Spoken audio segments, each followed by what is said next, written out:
me just check the camera battery. It says 134 minutes, 3/4 charge.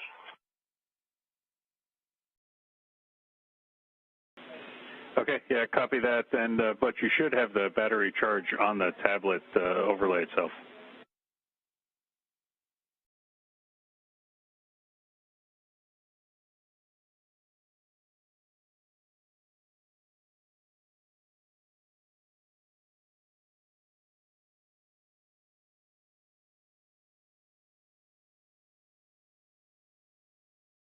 Okay, you mean the camera battery is on the overlay? Yeah, should be on the tablet.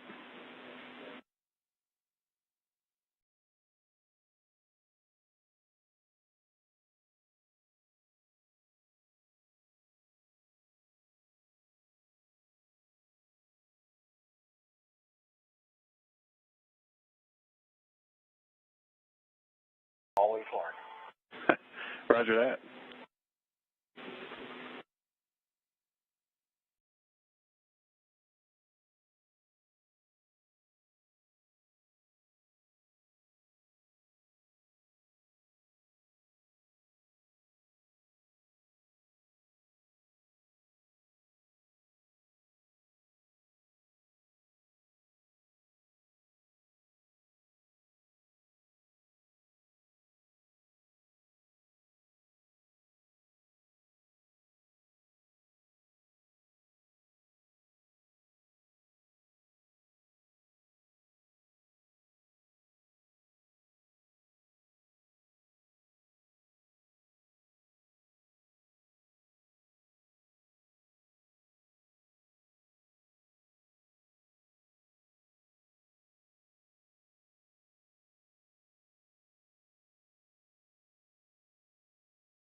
Starliner Houston on a big loop for words for the jet fails that we have. We're planning on doing a hot fire test before we get into the KOS to see if we can get those jets back. And big picture, what that means is that once we get to 260 meters, you're going to go ahead and press through the procedure and put the Starliner in the station keeping inside the corridor. But we're not going to do the manual control demo. You're just going to station keep for us. I'll get you words to get us in a free drift when we're ready. We'll test fire the jets, and we'll see what the data tells us. But essentially, we're just going to be in and out of hold, and you're going to have to do some station keeping in that time frame.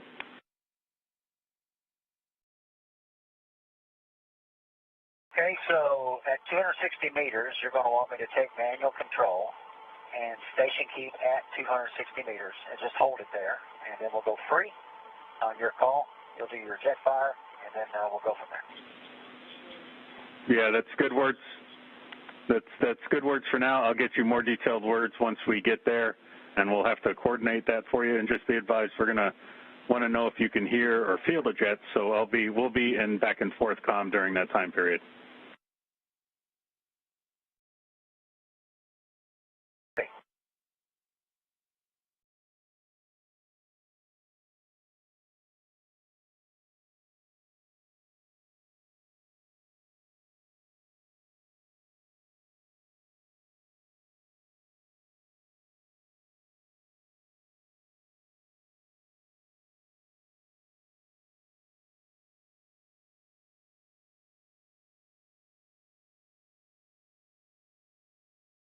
We are in another satellite handover with the tracking data relay satellite systems on the International Space Station. We've just heard some comms to the crew about the plan for 2 reaction control system thrusters they are troubleshooting. We have an upcoming ACI, that's approach a corridor initiation burn in 3 minutes, 18 seconds and counting. And after that occurs, we will reach our 260-meter hold point. We anticipate that hold point around 10:24. This is originally where we were planning to switch to manual mode and go into the manual piloting demo. We are still going to switch into that manual mode and troubleshoot those two reaction control system thrusters on the service module by conducting a hot fire test. After that is complete, the crew will have the opportunity to conduct their manual piloting demo.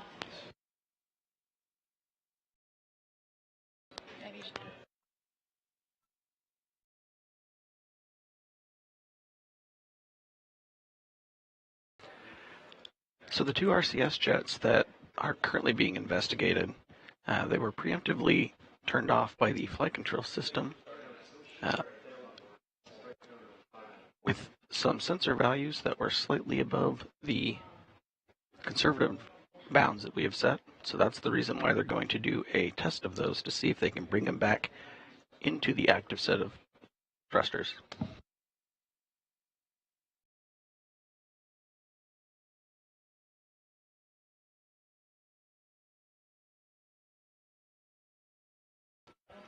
Looking at the Vesta views on the screen, the upper right camera, or the near field viz camera, is currently in feature track mode. You can see some cyan light blue outlines around different features of the station. That lets people looking at the images know that Vesta is correctly tracking where it thinks it knows. I'm going to go for ACI.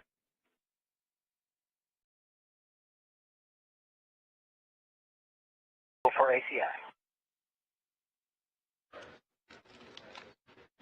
Those outlines letting people on the ground know that Vesta is accurately tracking the outside of station. We also heard a call up to Commander Butch Wilmore that the crew is go for the ACI burn.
And that ACI burn just started and stopped.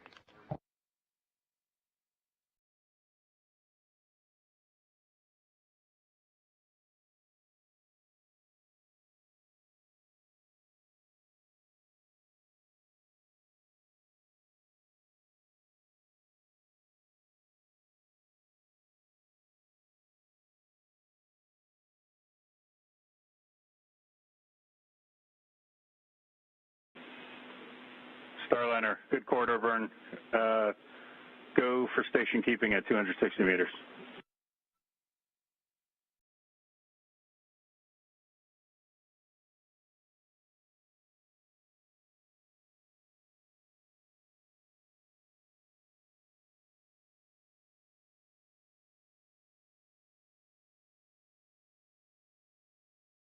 We are coming up on that 260-meter hold point following the ACI, or approach corridor initiation burn, right on time at 10:22 a.m. Central Time. Again, we are tracking 11:15 a.m. as the earliest opportunity for docking today. However, it is a docking window, so we can hold. Big loop, good corridor. Go for station keeping at 260 meters.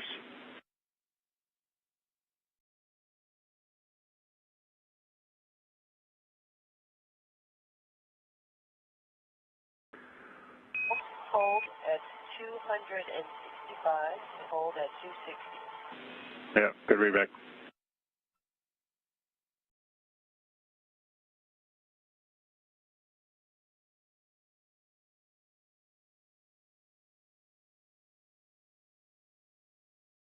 Starliner coming up on 260 meters. Butch and Sonny are going to begin the hold at 260 meters.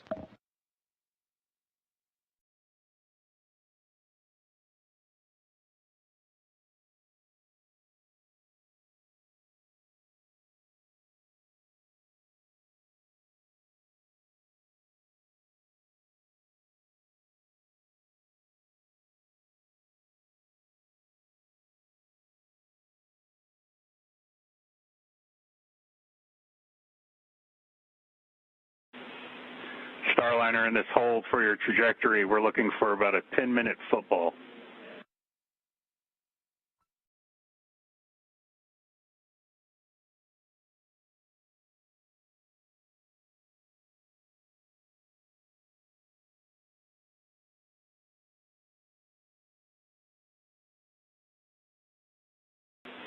Starliner getting ahead here for the hot fire.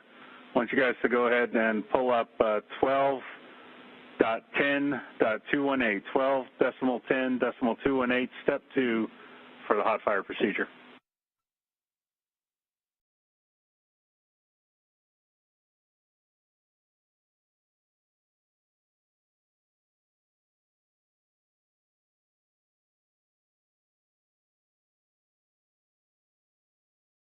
Twelve, 10, 218. We had a pulled up. We're looking at step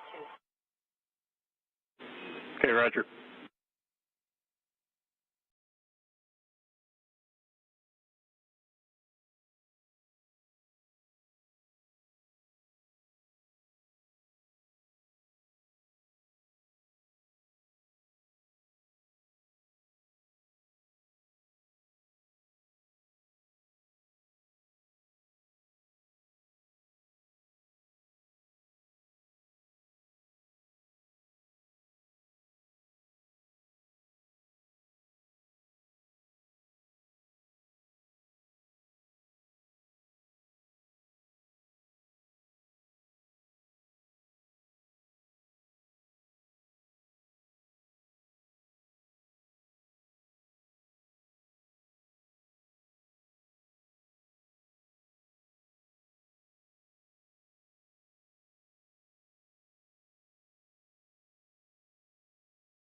This is a view of Starliner from the International Space Station.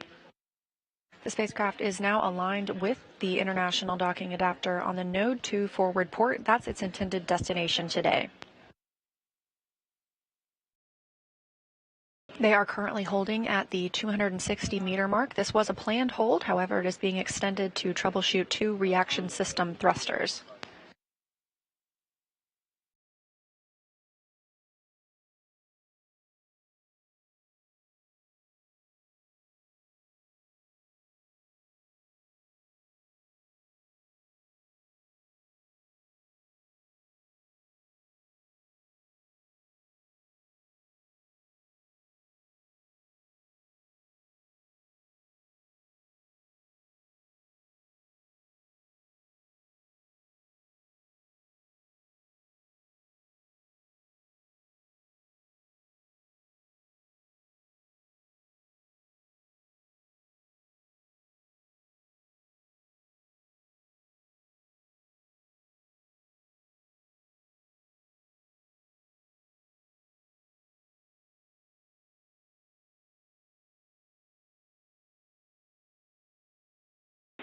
And Starliner, we see the B2A2 jet failed off. Still talking about it, still good for control.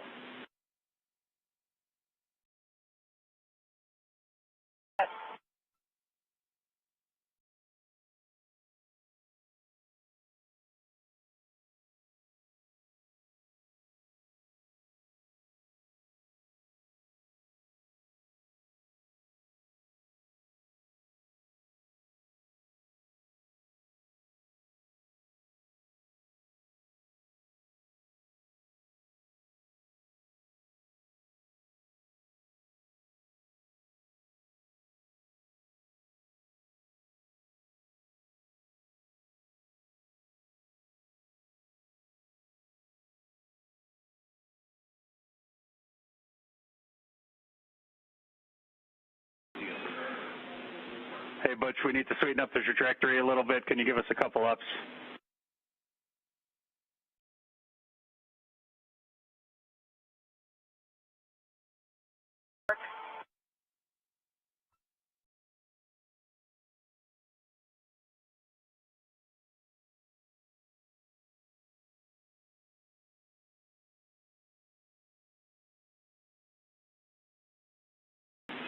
And Sonny, confirm you've got the procedure pulled up.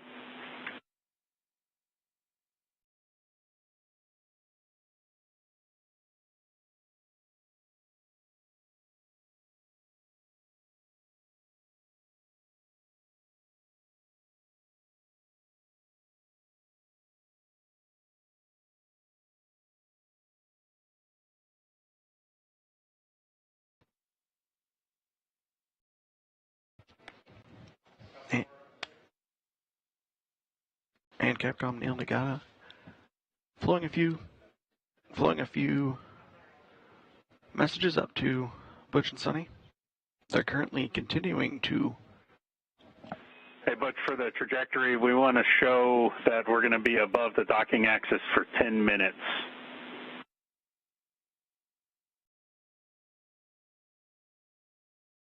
Do that?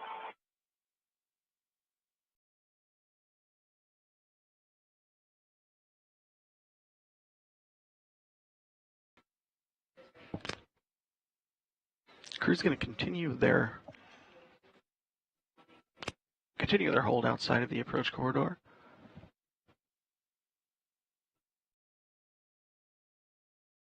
And ground controllers continuing to analyze the data coming in from the RCS jets.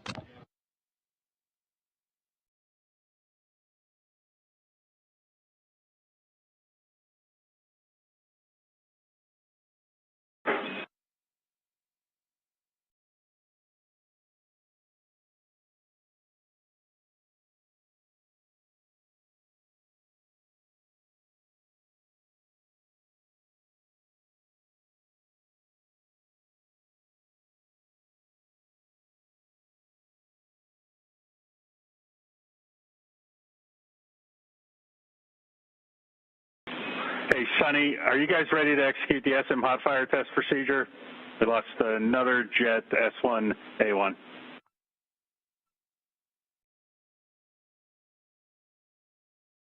Ready to execute the procedure. I'm with you on step 2 of 12.10.218.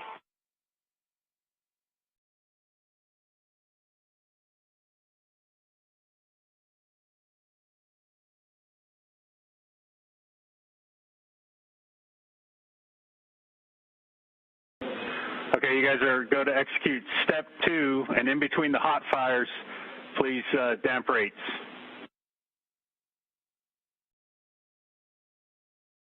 Stand by.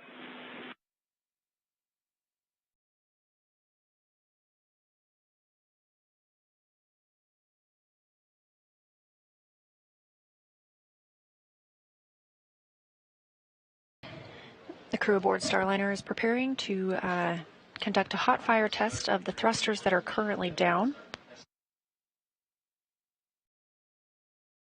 Teams here in the room are continuing to work those procedures. Again, we are at a 260-meter hold point. Starliner, execute step 2 now, please.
Starliner. We see step 2 complete.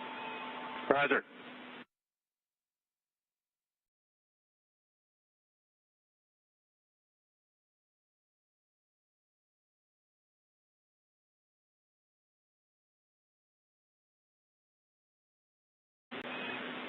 Okay, Starliner, we're about to hot fire S2A2. Stand by.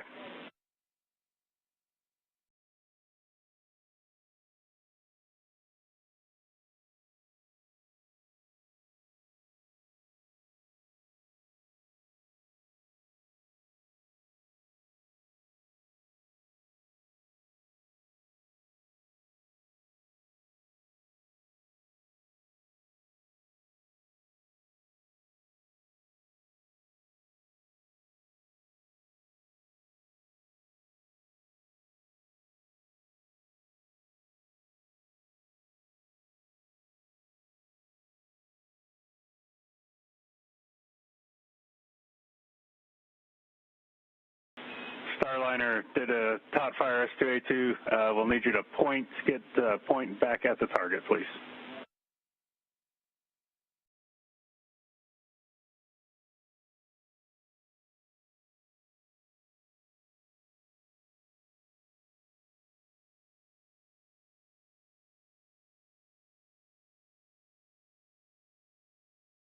And Starliner, curious if you heard or felt anything for that test fire. We did. Roger. All right, we're going to go for the next one now.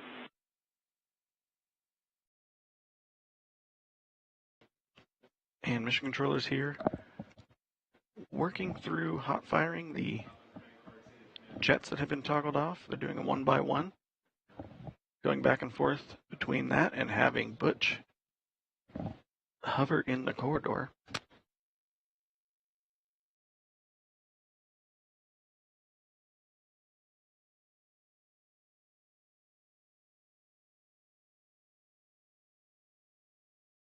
Ready for hot fire. Okay, B1A3 was just hot fire. Did you feel or hear anything?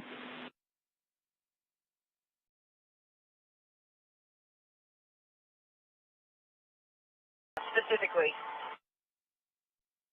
Okay, we're going to. Right again. Well, we're going to set up for the next one now.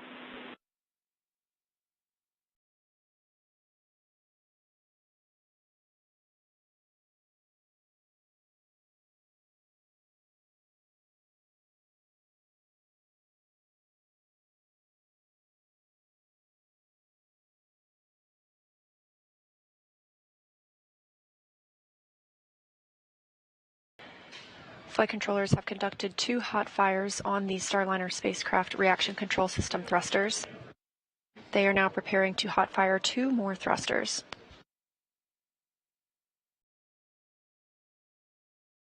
Butch Wilmore continues to manually pilot the spacecraft. Okay, copy that. We'll be on air to ground 1. ISS is in the handover.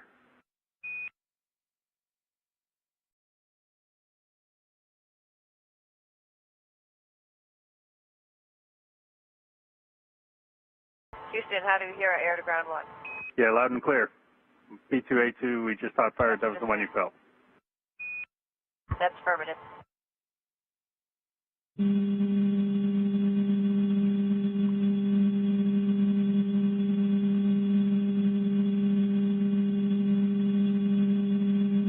We'll take talk listen on space to space. We'll go back to the big loop. In work, changing. Okay, about to fire S1A1. Stand by.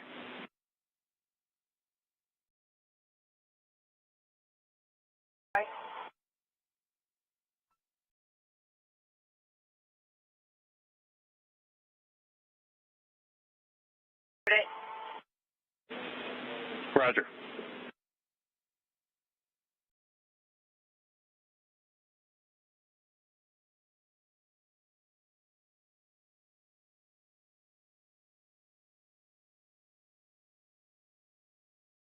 That completes the hot fire test at the 260-meter hold point. Teams on the ground hot fired 4 of the reaction control system thrusters. These are located on the service module. The crew was able to report they felt all but one of those, or heard all but one of those hot fires. And the engineering teams here in Houston still analyzing the data they got from the hot fire tests.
Starliner saw a good burn performance on B2A2 and S2A2. We're going to inhibit fail off and get those back into the set.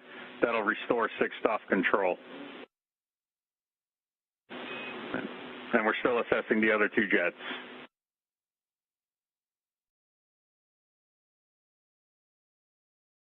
Okay, we're standing by. You're going to do the inhibit fail off, and we'll be standing by for cleanup procedures. Yeah, good read back. Drifting out to 265, looks like. You want me to fire forward and maintain closer to 260, or just let it drift?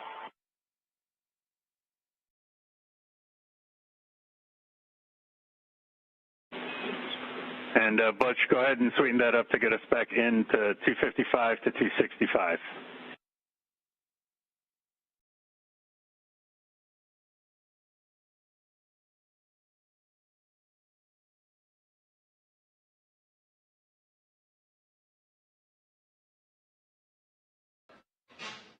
And during the recent hot fire test of the RCS jets that had been temporarily deselected,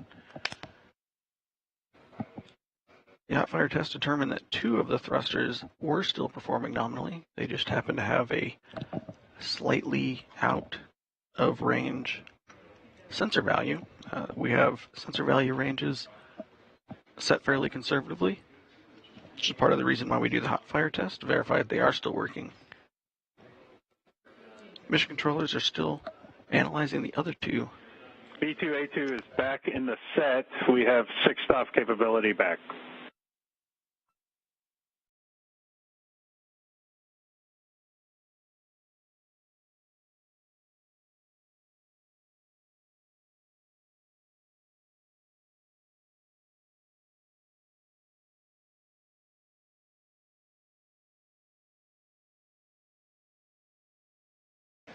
And we do have Butch Wilmore continuing to manually hold the spacecraft at this 260-meter point away from the station. Starliner, we can go ahead and take step 9 with the following deltas. We want your ADI reference frame LVLH and manual controlled hold reference frame LVLH, then point hold, transpulse.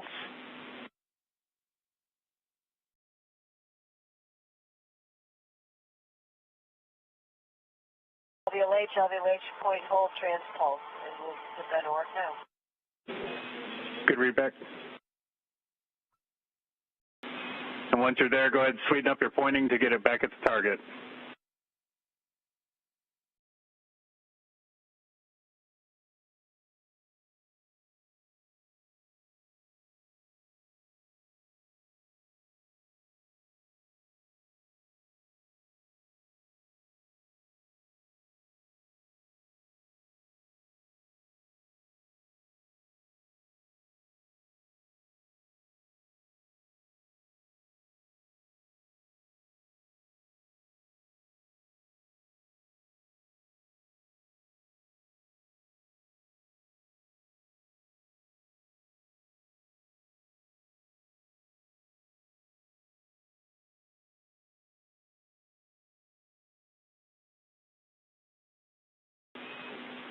S2A2 is back in the set. We're looking at the data for the other two jets. Otto? Say again, Sonny? You want us in trans-pulse point hold, is that correct? Or auto? No. Yeah, point hold, trans-false.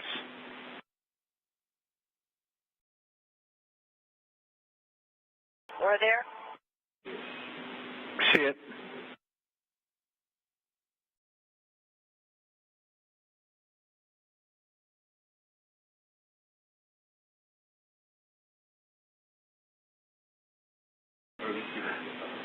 All right, Butch and Sonny, we're ready for the manual piloting demo at your leisure.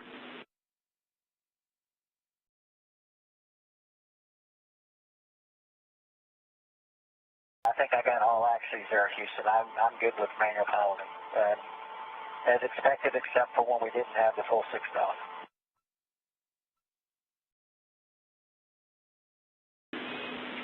All right. Yep. We're just confirmed you got all axes and you're happy with it. And we're still looking at the data down here. I'll get right back with you.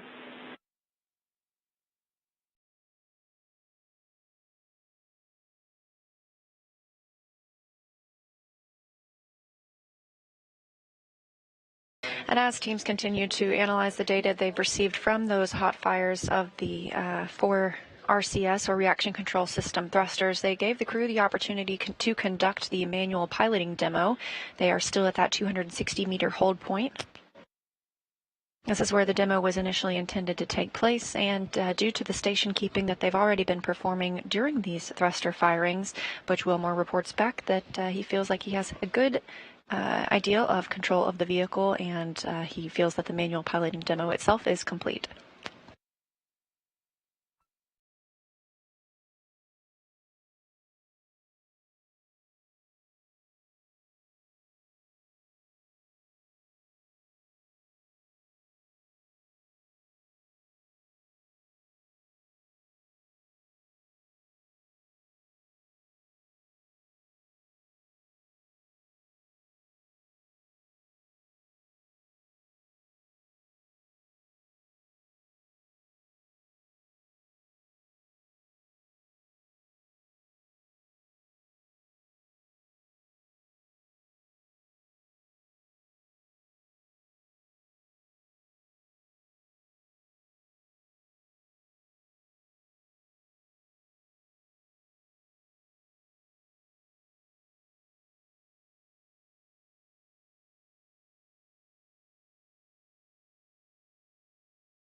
And we have been tracking a docking at 11:15. We've recovered enough jets to get back enable 1. Enable 1 is good. I'd like you to configure backup for enable 1.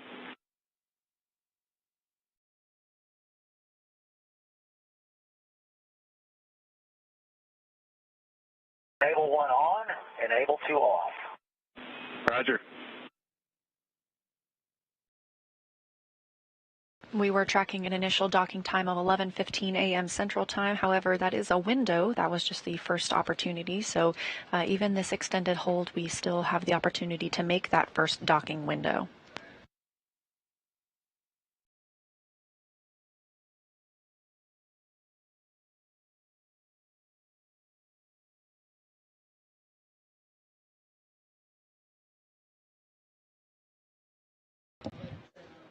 Starliner is continuing to station keep out in front of the approach corridor for ISS, as both ISS and Starliner are about to enter a period of darkness. Sun going over the horizon for them.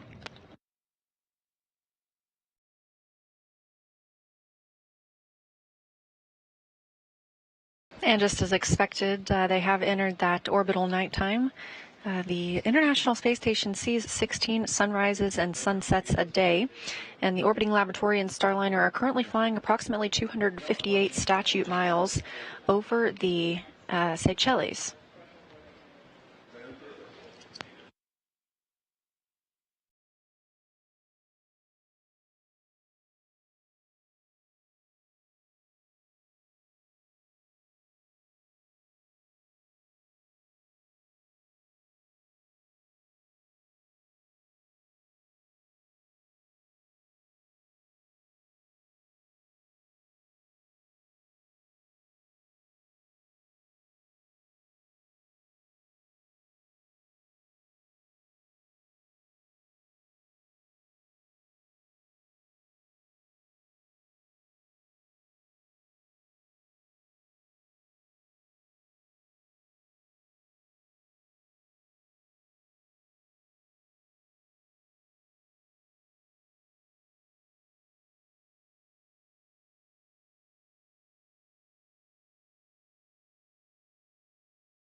Starliner Houston on the big loop.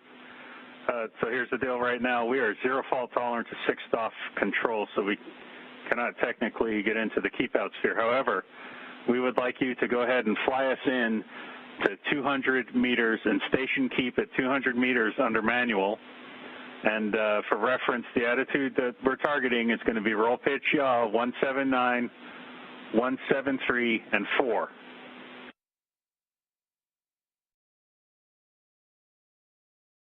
And you're good to do that now.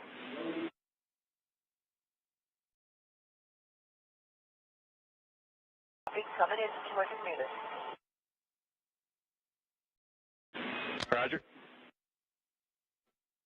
There's still some discussions here in mission control with engineers looking at the data from the hot fire test. In the meantime, they're having Butch and Sonny move Starliner to a slightly closer position as they wait the results of the analysis from the hot fire test.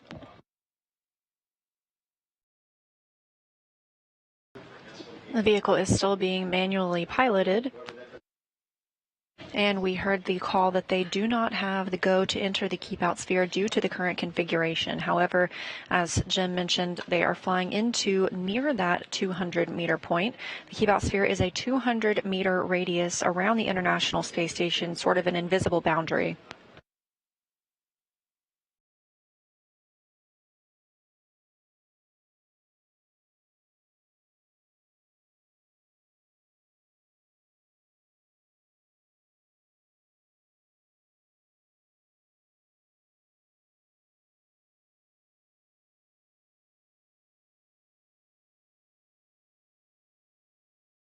The keep out sphere and that 200-meter radius, again, it's a way to govern the arrival and departure of vehicles.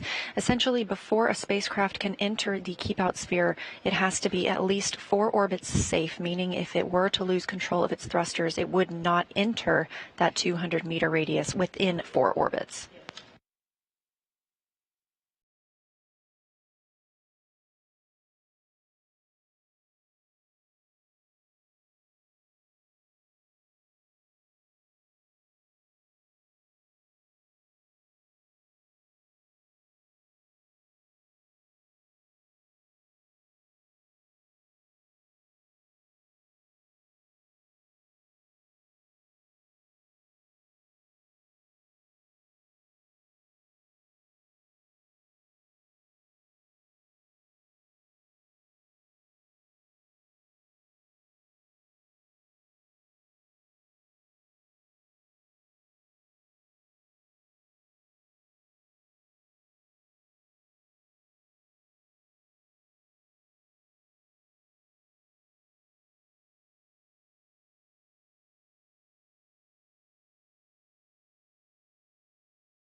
Again, to keep you updated on where we are at, we are troubleshooting 4 reaction control system thrusters on the service module of Starliner.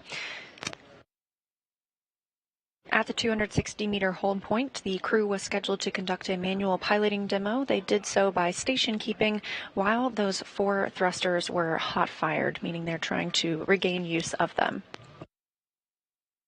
We've received confirmation 2 of those have been recovered, and they have instructed the crew to move into the 200-meter point. Currently, the crew does not have the go from the teams to move into the keep-out sphere and continue its approach to the International Space Station. We were anticipating docking at as early as 11:15 a.m. Central Time. We will not make that timeline, but we are still in a docking window.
To recap the last few minutes of what we've been seeing here in the Starliner flight control room.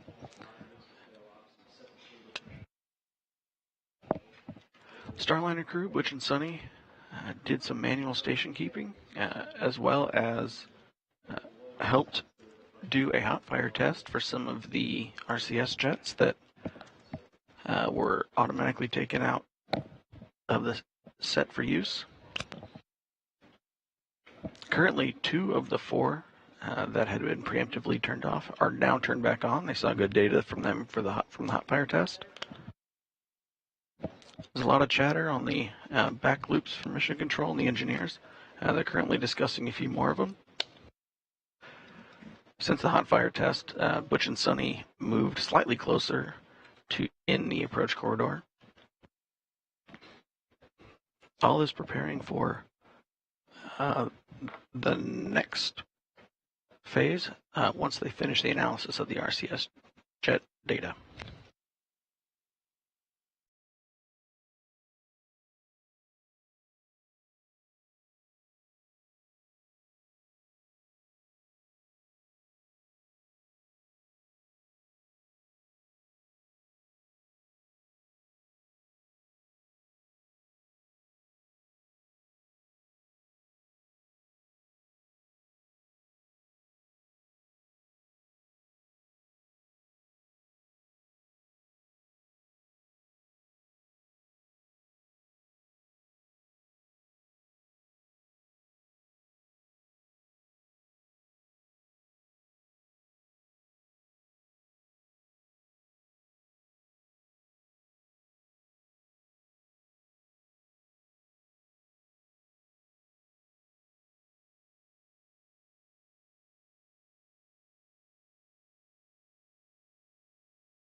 Starliner Houston on the big loop. See you in the hold box. If you can just station keep there, 200 to 210.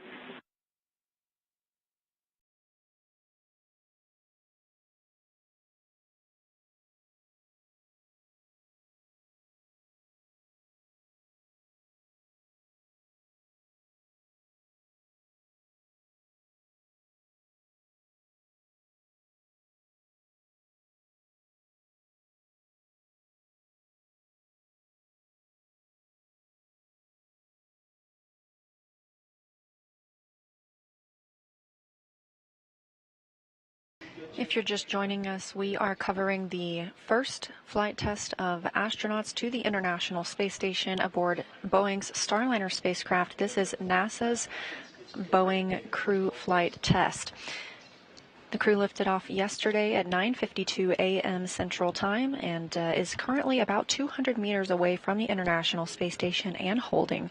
They do not currently have the go to enter the keep-out sphere and proceed with the docking process, as they are troubleshooting some reaction control system thrusters that failed on the service module.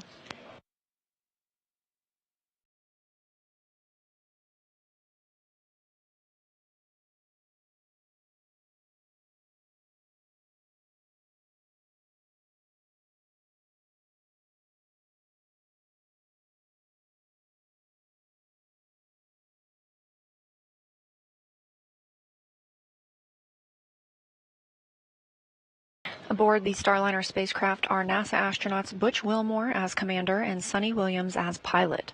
They are currently manually piloting the spacecraft at that approximate 200-meter hold point.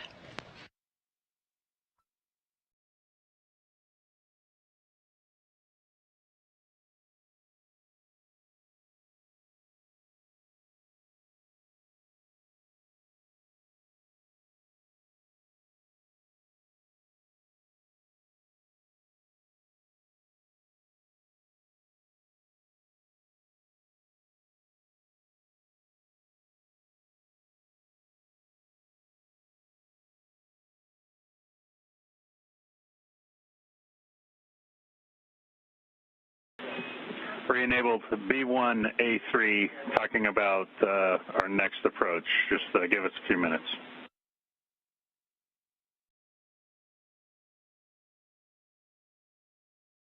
Hi.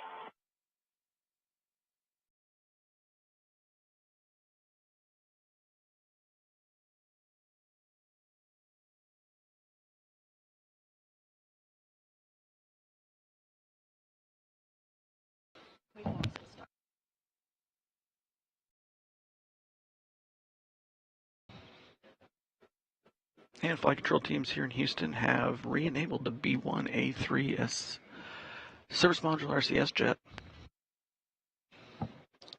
Butch and Sonny still station keeping Starliner, hovering between 200 and 210 meters out in front of the approach corridor for the Node 2 forward Harmony node docking port. A little more info about these RCS thrusters. These are reaction control system thrusters. There are 28 of them, and they are located on the service module. That's the lower portion, essentially, when you look at Starliner. The service module does not return to Earth. Also on the service module are 20 OMAC thrusters. That stands for Orbital Maneuvering and Attitude Control. OMAC thrusters are used for larger burns. Meanwhile, the RCS thrusters, what we are currently troubleshooting, these are used closer to the International Space Station. They allow us to make more fine-tuned changes to the spacecraft's trajectory.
We're about halfway through the orbital night period for Starliner and ISS.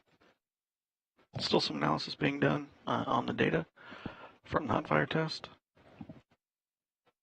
as well as determining which docking window may be available for Starliner. Once they have Houston on the big loop, just be advised, looks like you're doing great flying there at in the hold box. We lost the first docking window. We're going to still analyzing all the data and getting a path to approach for the next docking window.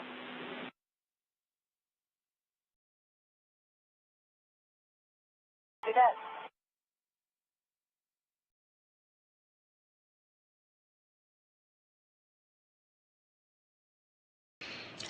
That call to the crew from Capcom Neil Nagata here in the White Flight Control Room in Houston, Texas at the Johnson Space Center. We were anticipating the earliest docking today for 11:15 a.m. Central Time, but with that call, we will not be making this first docking window.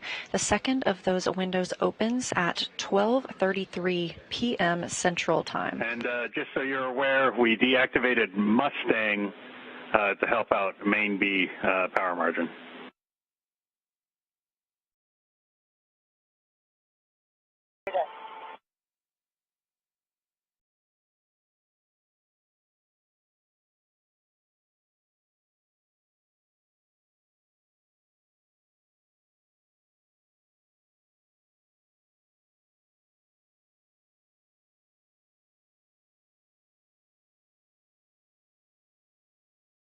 So we're going to power off the centerline camera for now. We've got to get bested.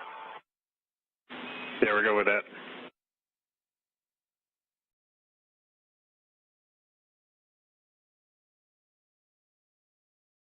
The crew is just outside that 200-meter keep-out sphere from the International Space Station.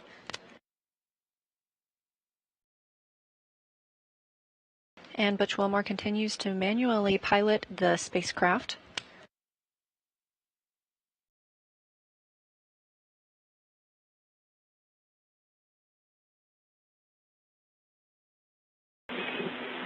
Starliner Houston, we'd like to get back at some level of automation for the hold. So we'd like to take a destination B, retreat 200 meters, then trans auto and point auto. And we're just sit tight here for a minute. Okay, you want to do that now or sit tight? No, I'd like you to take those actions now. Destination B, Bravo, then trans auto, point auto, and then what I was saying is we'll sit tight at 200 meters while we're taking a look at the data and getting a path back in. We copy that. We're going to go destination Bravo, retreat to 200 meters. Then we're going to go point auto first, and then trans auto. Yeah, sounds great.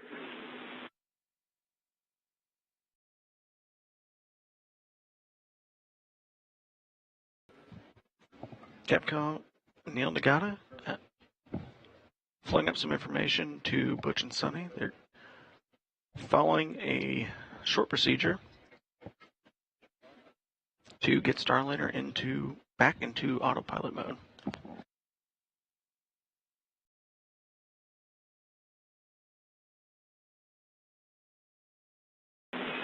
Expected message, T2A2 is not where we're looking.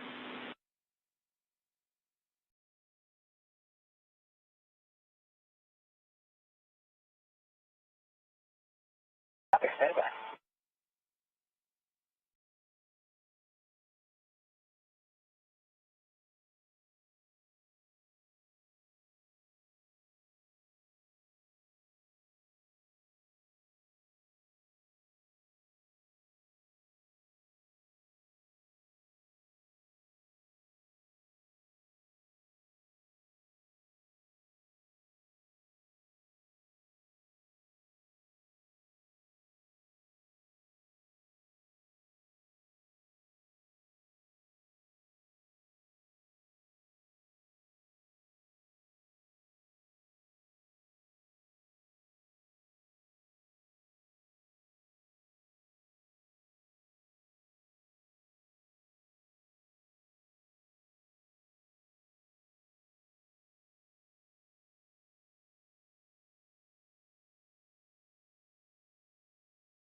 Starliner, yep, T2A2 failed off, still have fault tolerance fixed off control.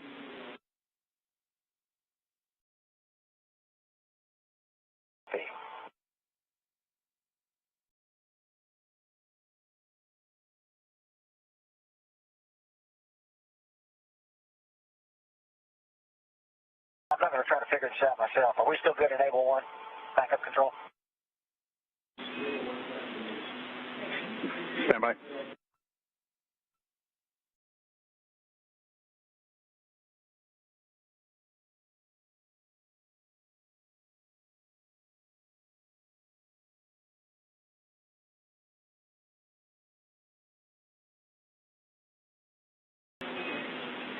All right. Butch, with S1A1 and T2A2, both enables are degraded, so you might as well leave it enable 1. And like we talked about last night, if you have to drop the backup, you'll just have to find the right switch to accomplish what you need to accomplish. That's what I figured. Thanks. Got it.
You're watching live coverage of NASA's Boeing crew flight test to the International Space Station with NASA astronauts Butch Wilmore and Suni Williams aboard the Starliner spacecraft. We were tracking an initial docking time of 11:15 a.m. Central Time. We will not dock during this during this current docking window. The next docking opportunity opens at 12:33 p.m. Central Time. That window closes at 1:19 p.m. Central Time. The crew is currently backing away from the 200-meter radius known as the Keep-Out Sphere at the International Space Station. They will hold at about 250 meters away. About 45 minutes ago, the teams noticed there were some reaction control system thrusters. These are on the service module of the spacecraft. 4 specifically were beginning to fail off, meaning they would need to be reactivated. The crew took manual control of the spacecraft at the 260-meter hold point and conducted some manual piloting while those 4 reaction control system thrusters were fired.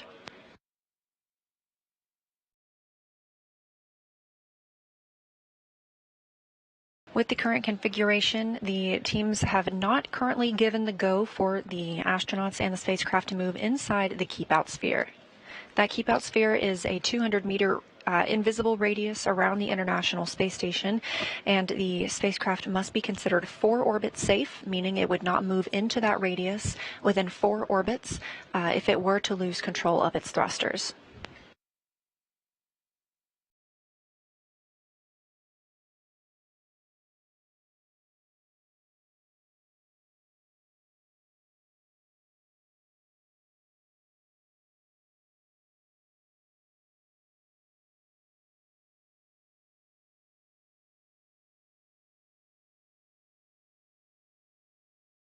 We are operating out of 2 flight control rooms here at Johnson Space Center. On the left, you see Capcom, or capsule communicator, Neil Nagata.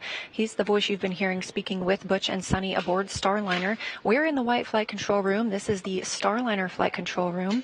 And on the right side of your screen is the International Space Station flight control room just across the hall, where teams are leading the space station and all of its systems.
Starliner and Station Houston on the big loop. Right now, Starliner has enough capability. We have fault tolerance of 6-off control to press in. However, we'd like to do that press in about 17.5 minutes from now. Given that, we're going to go ahead and perform another hot fire to see if we can recover the T2A2 and S1A1 jets in the intervening time.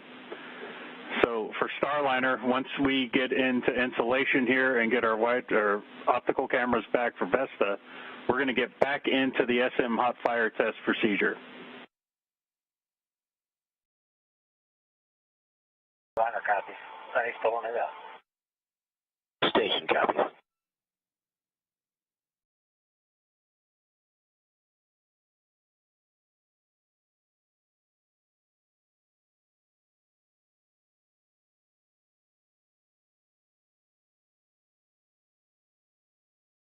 And I call from Capcom, Neil Nagata to Butch and Sunny and Starliner. They have analyzed the data from the RCS switchers they've gotten back, the ones that have been enabled. They do have 6-off control of Starliner, which means they are currently go for a docking. They're currently planning on moving in for the next docking attempt. Again, that next docking window opens at 12:33 p.m. Central Time. In the meantime, they are going to conduct a couple more hot fire tests to continue attempting to recover 2 of those RCS, or reaction control system thrusters.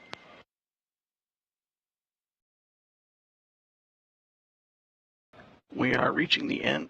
We are reaching the end of the nighttime period for ISS and Starliner. We should expect some views of both Starliner and ISS from each other's cameras shortly.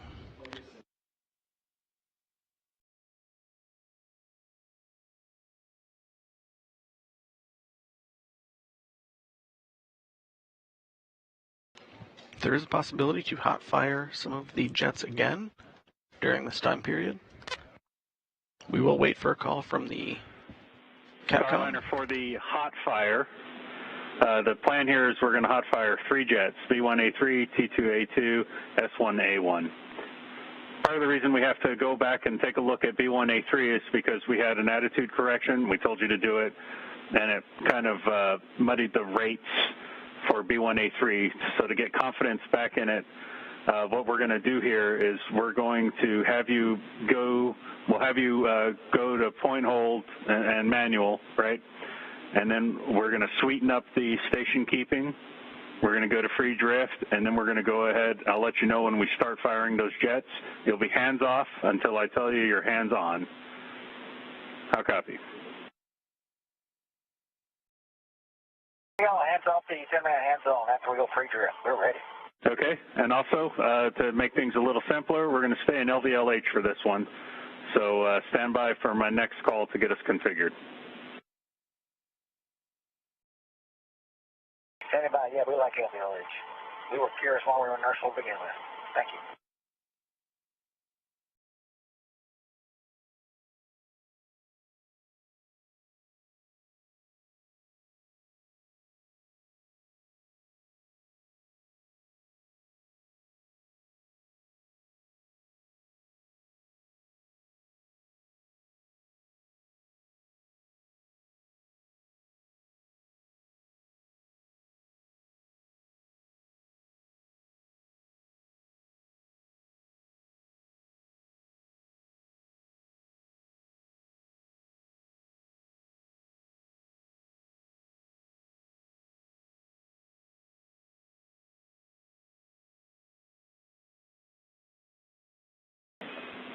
Starliner will take a point hold transpulse when you get there. Stand by, Ray will give us some words to sweeten up the station keeping.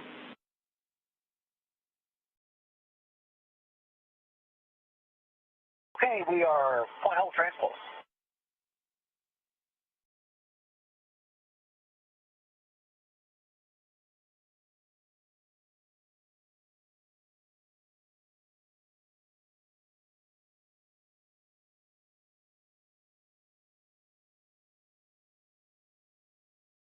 This view coming from the International. Two ups.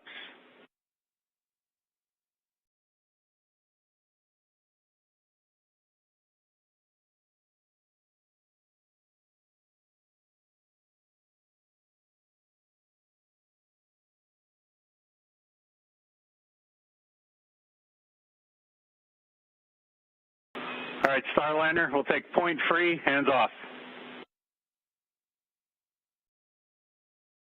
Free, hands off.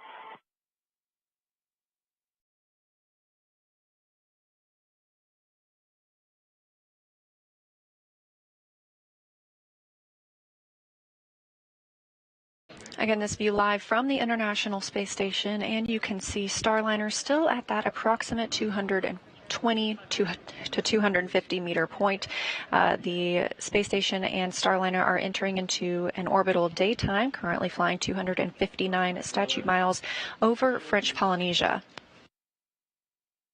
Of course, we've been keeping you updated with all of the Starliner updates here in the White Flight Control Room, but my teammate Gary Jordan across the hall has been keeping tabs on everything space station. We'll go to Gary. A jet fire on board. Roger.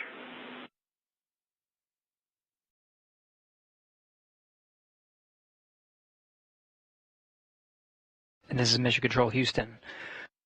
Of course, we're following along every step of the way with the teams over in the next flight control room following Starliner operations.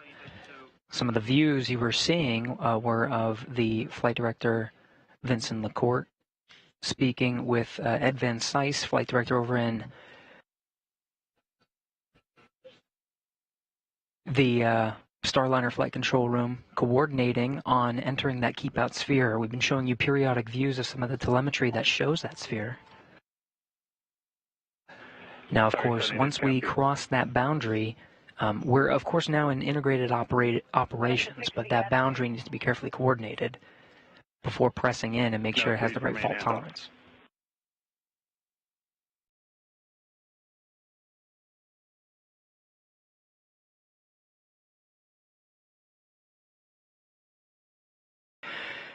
Outside the keep out sphere now, Butch and Sunny remaining in a hold position. That go to proceed inwards has been given by the teams confident enough in the configuration of Starliner with the necessary redundancies to back away if needed once inside the keep out sphere. Lots of coordination happening on both sides before giving that call. But from the International Space Station flight control team, there is enough confidence in the configuration to go ahead and press in.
And we're following along with these views from the International Space Station. Getting great views, the sun reflecting. Starliner, we'll take point, hold, and then point back at the target, please. Hold, and we will point back at the target. Good read back.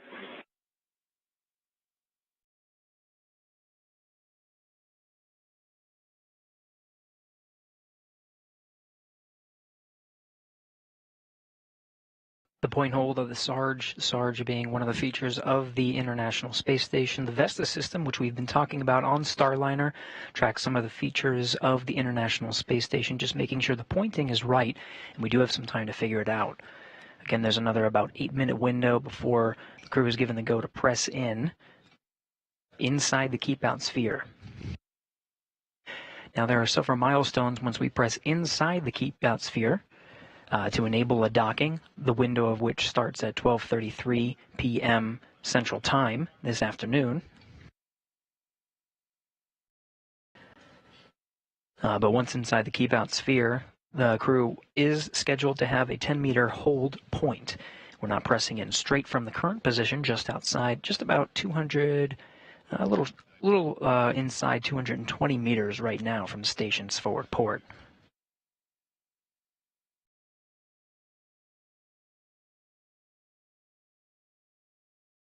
If that's okay with you, and otherwise it's good. Good with the attitude. Point free, hands off.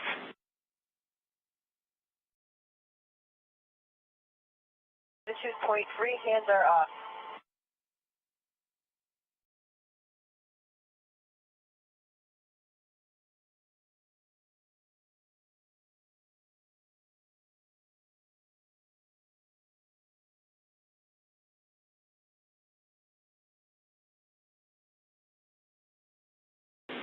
S1A1 fired.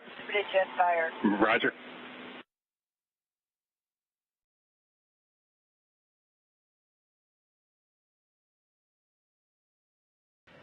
Capcom Neil Magada in the Starliner flight control room. The voice you're hearing inside Starliner is Sonny Williams, confirming that when the ground teams enable the thruster firing for that hot fire test, which had been reported to the crew. We got a pretty good yaw rate. Let me fix this. Negative. We're firing B1A3. Stand by. These numbers you're hearing are the specific thrusters. And we heard it. Roger that. We're looking. You heard confirmation of feeling some of those thrusters, S1A1, B1A3. These are the specific thrusters that are targeted for these hot fire tests before proceeding into the keep-out sphere. Again, the teams are comfortable with the current configuration with some of the reaction control thrusters. In the current configuration off, however, some of these thrusters that are being fired now are part of the hot fire test to try to recover some of those. Even though there is redundancy, recovering those would just add enough redundancy or additional redundancy outside of the already go configuration. The crew reporting that they are feeling those thrusters as they are hot fired. Okay, we'll take point hold to get us back on target track. Point hold and take us back and point us back to the target.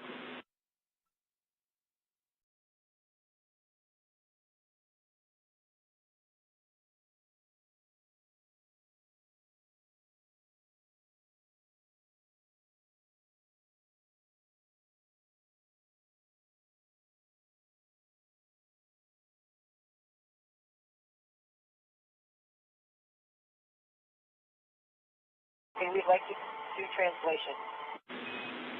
Stand by.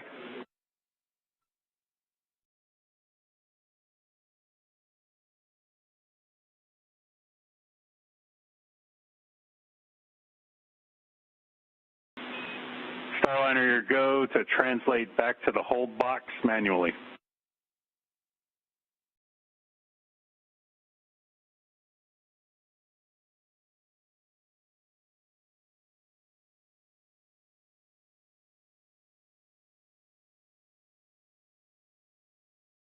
From the view of the space station, you're looking at Starliner a little more than 220 meters away.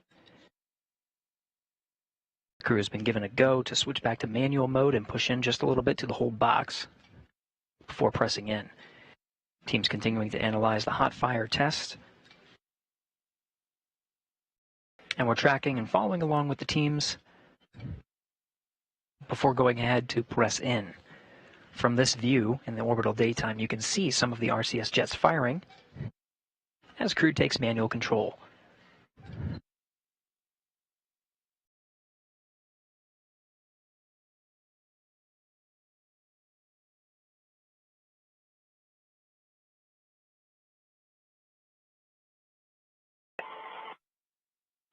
Say again, Tony. Back in the box.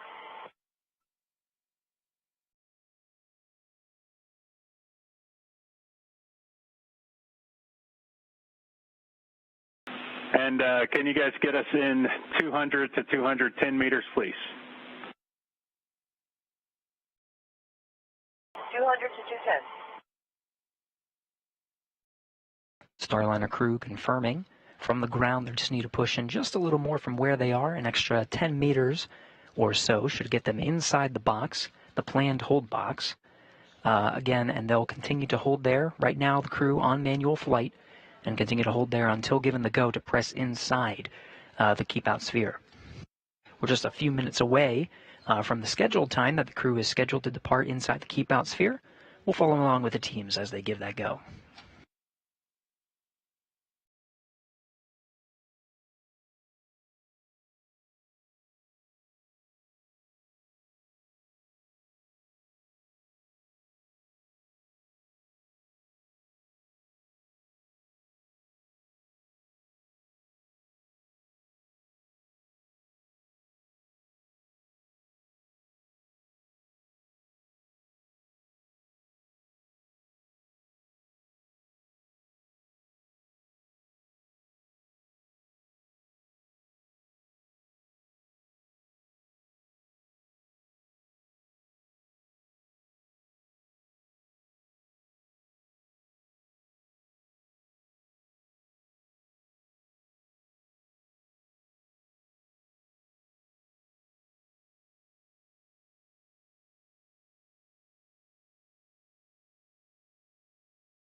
This is Mission Control Houston. You're getting live views from the station of the Starliner, Butch Wilmore and Sonny Williams inside, manually piloting the Starliner in a station keeping hold position.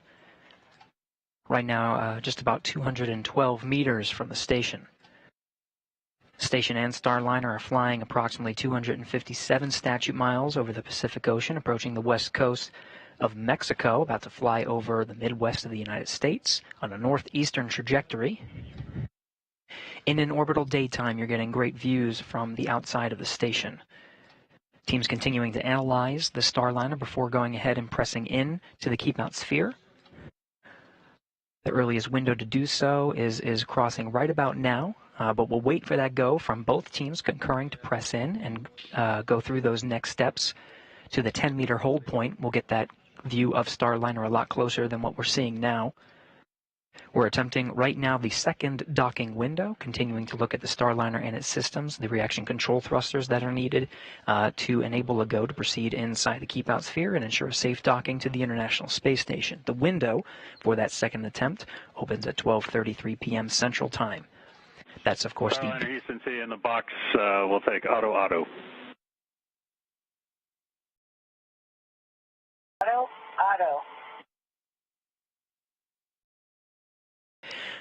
The crew manually flying again and station keeping within the hold window inside, right now inside 210 meters. Given the go to switch to auto hold mode, giving Butch and Sonny a break from stick time, holding in that position before proceeding inwards towards the keep-out sphere. Again, we were talking about the windows. 12:33 is the beginning of that window. 1:19 p.m. Central Time is the back end of that window.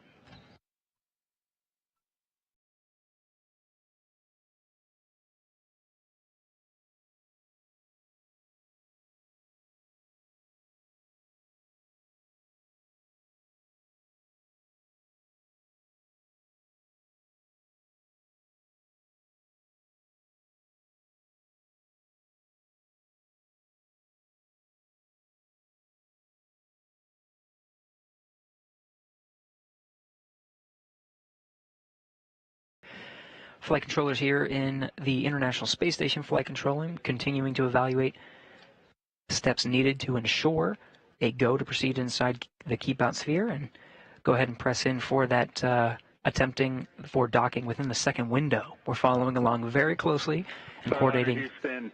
So based on the hot fire test, the T2A2 and S1A1 had satisfactory results. We didn't get a result out of B1A3. So we're going to re-enable T2A2, S1A1, and inhibit B1A3.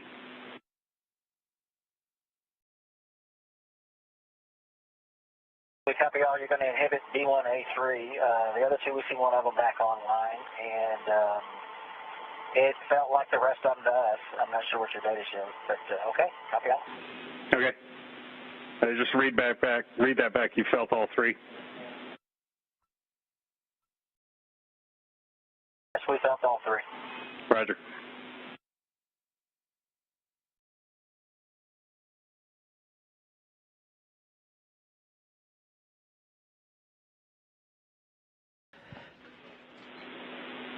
And by getting back T2A2, backup enable 1 became full again.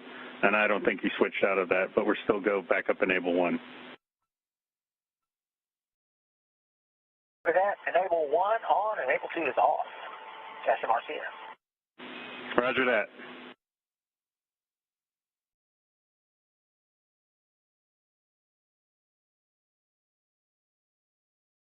So again, holding outside the keep out sphere, Butch Wilmore, Sonny Williams inside the Starliner spacecraft, working hand in hand with the ground controllers here, or the flight controllers here in Mission Control Houston, specifically the Starliner flight controller room in the room next door to the International Space Station flight control room.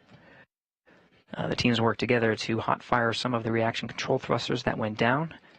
Looks like some of the reaction control thrusters, 2 specifically, performed well, so those will be re-enabled. 1 did not perform so well, so they're going to go ahead and inhibit that particular thruster. That one's B1A3.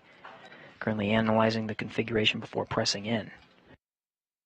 The flight control team here in Mission Control Houston, the International Space Station flight control team, working hand in hand to make sure that we are jointly operating within the flight constraints needed to press inside the keep out sphere. Flight Director Vincent LaCourte here in the International Space Station flight control room, working hand in hand with Ed Van Cise, the flight director in Starliner Mission Control. We're continuing to follow along here in the International Space Station flight control room. Let's go ahead and head over to the white flight control room with the Starliner teams following along. Starliner, Leah and Jim. Go to recover. It's an orb traj tab stop 8 for recover.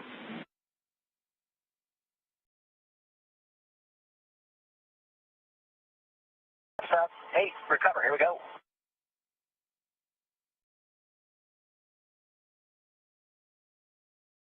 Thanks, Gary, and welcome back to the White Flight Control Room here at Johnson Space Center. Yes, we are monitoring Starliner here in this room, all teams continuing to analyze the data from the recent tests.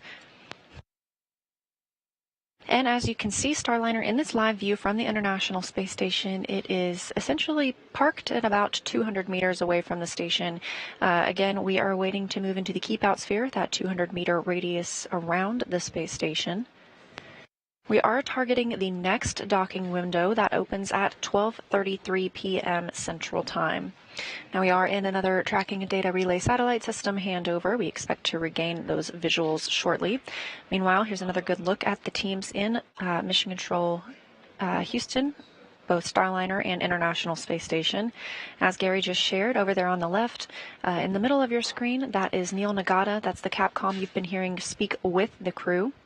Down toward the bottom in the white shirt is NASA astronaut Mike Fink.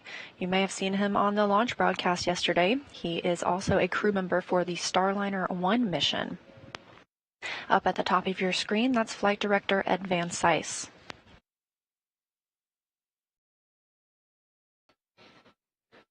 And Starliner progressing slowly through the approach corridor now. We've just reached 187 meters.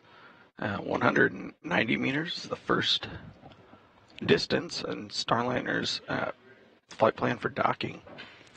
First milestone inside of the keep out sphere. currently moving towards station at about 23 centimeters per second.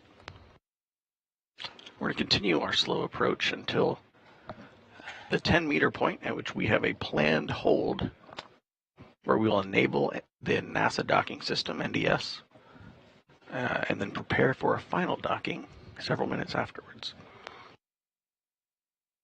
Starliner is directly lined up with the Node 2 forward port. That is where it will be docking today. Also docked to the Node 2 port are the SpaceX Dragon spacecraft. That's on the Zenith side. So once Starliner arrives, we will have 2 American crewed spacecraft at the International Space Station.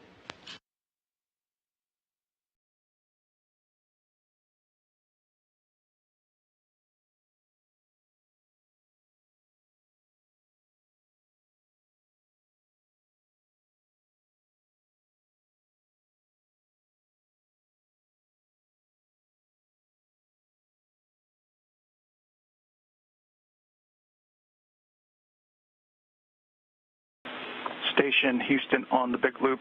Starliner is inside the keep out sphere. Begin monitoring per 1.106, step 1.1.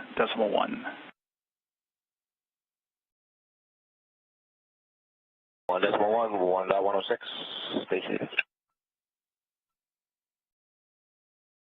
And with Starliner inside the keep out sphere, this is the second of those 2 invisible boundaries that we use to govern arriving and departing spacecraft. The first is the approach ellipsoid. That's when our joint operations begin between the space station and the Starliner teams.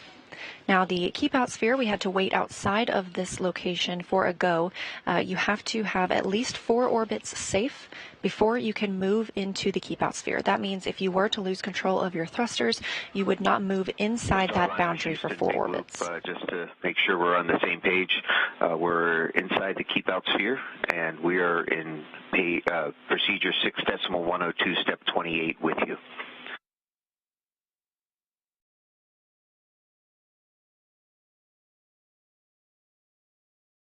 And Starliner is with you. Fill 2's up to 45 hits.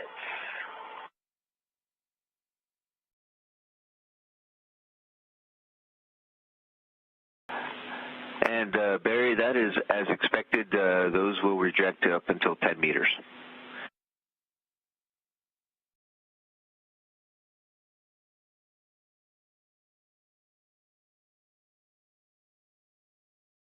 As Starliner continues its approach, both it and the International Space Station are flying approximately 261 statute miles over Kansas, crossing into Nebraska.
Another satellite handover as Starliner continues its approach to the International Space Station. Again, we track these handovers on the tracking data and relay satellite system, and we have regained that visual communication of Starliner on its approach. Again, we are inside the keep out sphere. Starliner has been given the go to proceed, and we are targeting the earliest docking time for 12:33 p.m. Central Time.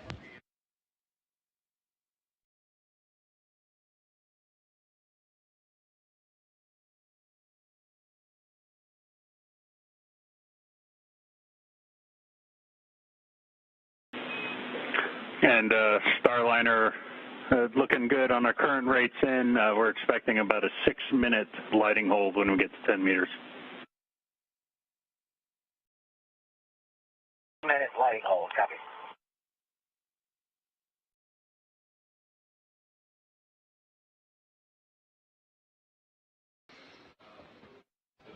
Capcom, Neil Nagata, providing some status updates to Butch and Sunny up in Starliner.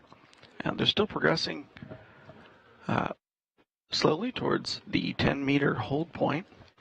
Currently right at around 109 meters away from the Node 24 docking port, progressing at about 21 centimeters per second.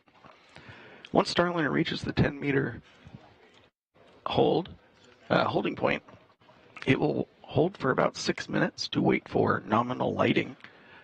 Part of the reason for that hold and the nominal lighting is to get enough sunlight in the right direction to help Starliner's Vesta cameras view all of the features of ISS for part of the image recognition part of the Vesta system, as well as it also helps the ISS crew continue to monitor Starliner from their side.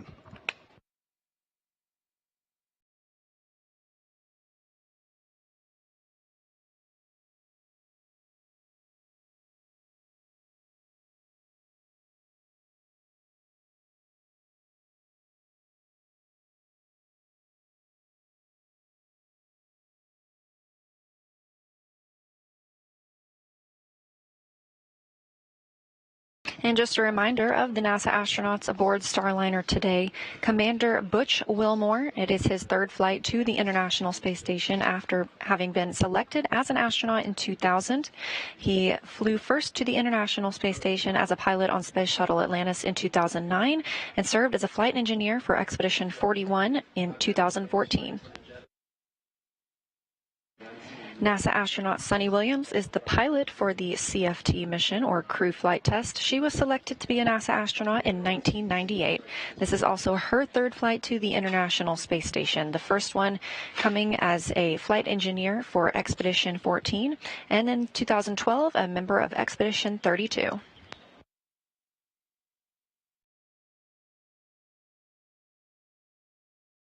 Starliner is now approximately 90 meters away from the International Space Station.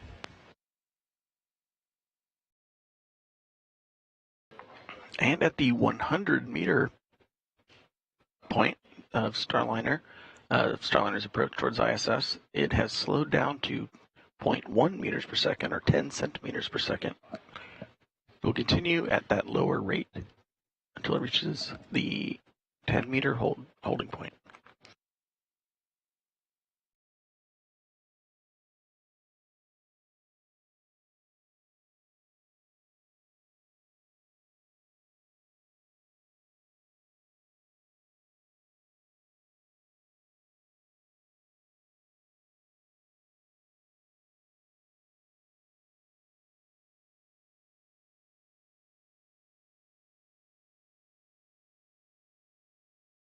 And to recap, we are again targeting a docking no earlier than 12:33 p.m. Central Time. This comes after some troubleshooting of some reaction control system thrusters. Those are also known as RCS thrusters on the service module portion of the Starliner spacecraft. We had 5 at different points, had 5 of those thrusters go offline, and through several hot fire tests, we were able to bring back 4 of those thrusters and obtain the go and the redundancy that we needed to enter the keep out sphere and approach the International Space Station for docking.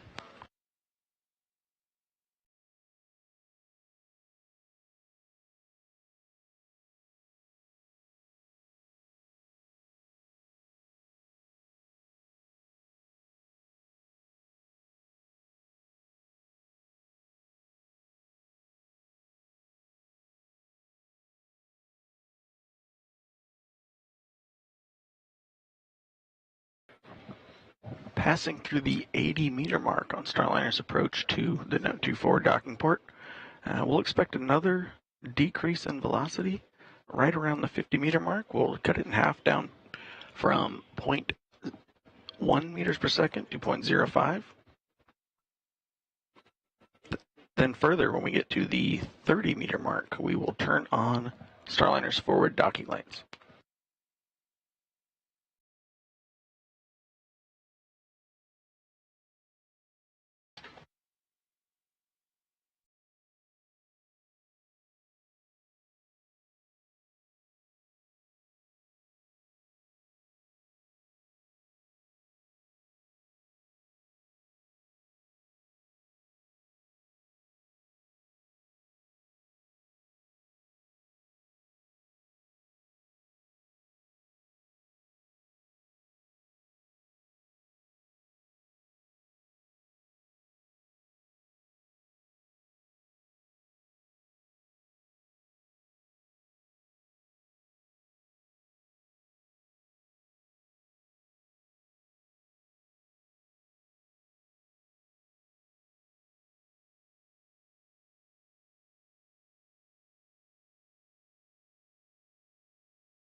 Starliner now approximately 63 meters away from the International Space Station. Again, we are docking to the Node 2 forward port today.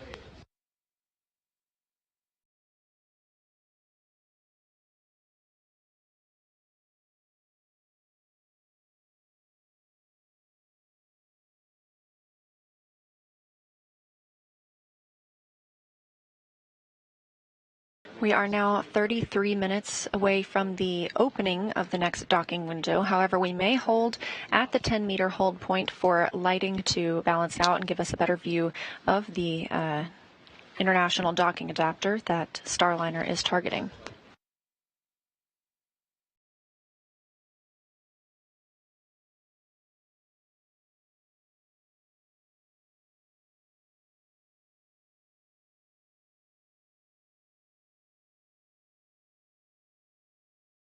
Starliner continues to use the VESTA system as it approaches the International Space Station. That stands for Vision-Based Electro-Optical Sensor Tracking Assembly.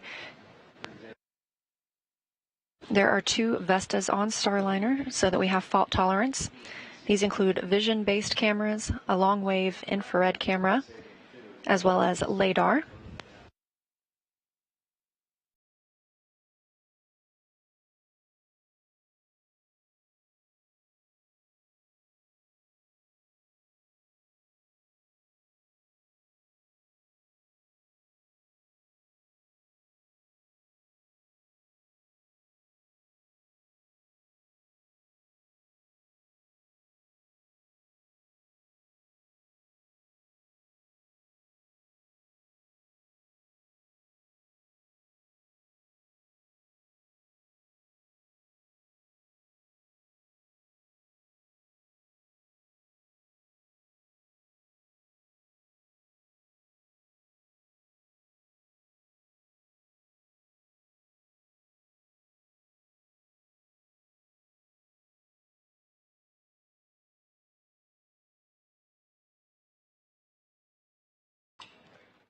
Starliner just passing the 50-meter mark. It has now slowed its approach rate to 5 centimeters per second, 0.05 meters per second.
Starliner continues to approach the International Space Station.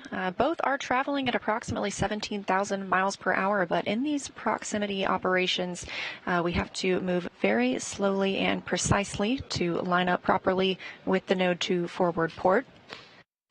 We are now about 44 meters away from that docking adapter. The next hold point comes at the 10-meter hold point. And again, we anticipate that we may hold here for some time while we wait for the lighting to balance out for Starliner.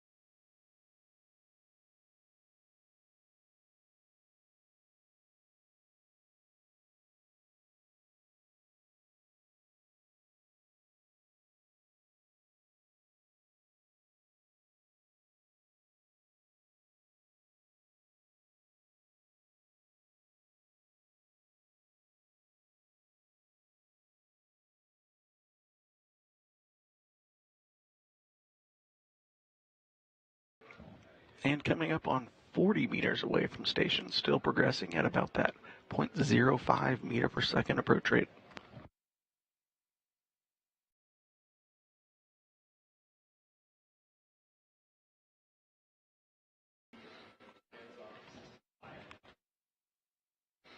Starliner currently experiencing a period of relative darkness where the visual spectrum cameras aren't getting as much information from its picture, but the LiDAR and infrared cameras are taking over for most of the data capture.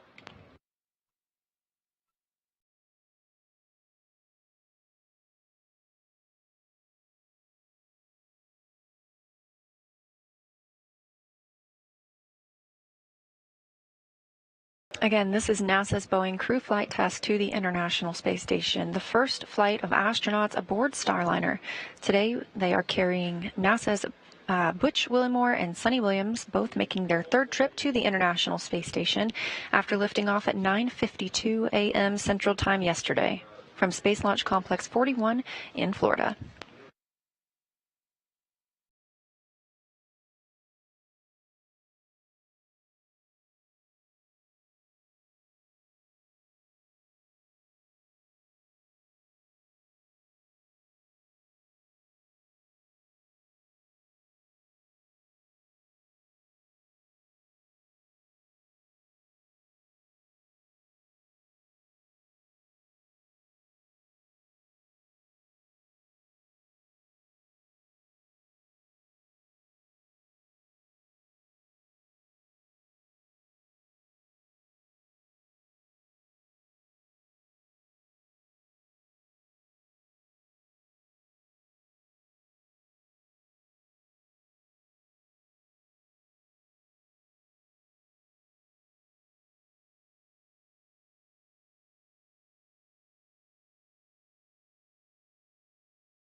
And we are coming up on 30 meters from the International Space Station, getting a beautiful view now of Starliner as it continues its approach. We are in an automated piloting mode at this time, so the crew is not having to command the spacecraft. Starliner is designed to automatically rendezvous and dock with the space station, but we have seen the crew take manual control of the spacecraft a couple of times during this flight test. One of those happened yesterday afternoon while we were in what is called far field operations. They essentially got to test maneuvering the spacecraft in case they ever did need to take manual control. And because that test went well, they did the same thing as we were at about the 260-meter hold point earlier today.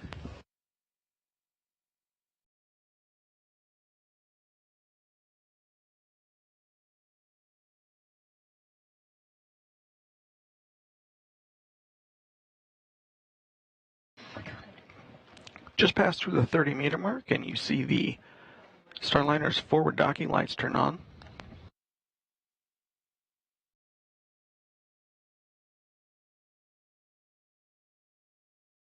The station is getting a good view of Starliner with the lighting coming from that direction. We're waiting for the Earth to spin a little bit more, sun to move relatively, so Starliner gets a good set of lighting on station, and we'll continue the approach towards the No. 24 docking port.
Starliner nearing the 20-meter point, currently at about 22 meters away, still progressing at 0.05 meters per second. From Starliner's view, front of station is still fairly dark, using mostly the LiDAR sensor for feature tracking on the front of the docking, No. 24 docking port. Currently, you can see Starliner's NASA docking system, NDS. Docking cover has been open for a long period of flight. Currently, the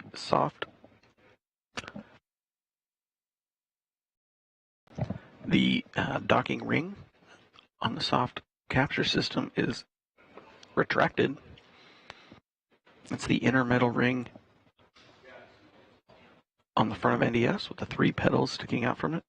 Once we hit the 10-meter docking hold point, Starliner will extend the soft capture system, which is a series of motor-controlled arms.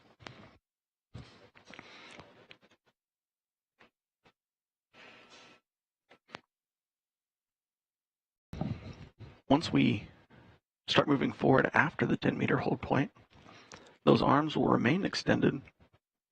Starliner will approach the international docking adapter. Upon contact, there are several spring-loaded latches that will attach Starliner to station. Then, several minutes later, the arms on that soft capture system will retract.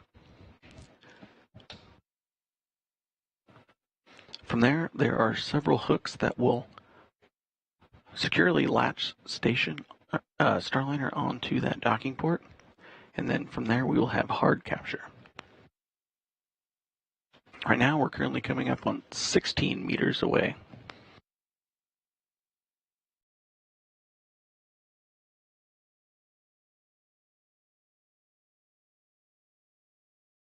And again, we anticipate holding at that 10-meter hold point. This is a built-in hold, and we may wait here until we get ideal lighting. The International Space Station and Starliner are flying over Algeria and about to cross into an orbital nighttime. Again, we see about 16 sunrises and sunsets each day when traveling at orbital velocity. That's 17,500 miles per hour. In terms of relative velocity right now, Starliner is traveling at about 0.05 meters per second. And to translate that, that's about 1/10 of a mile an hour as it moves in toward the International Space Station.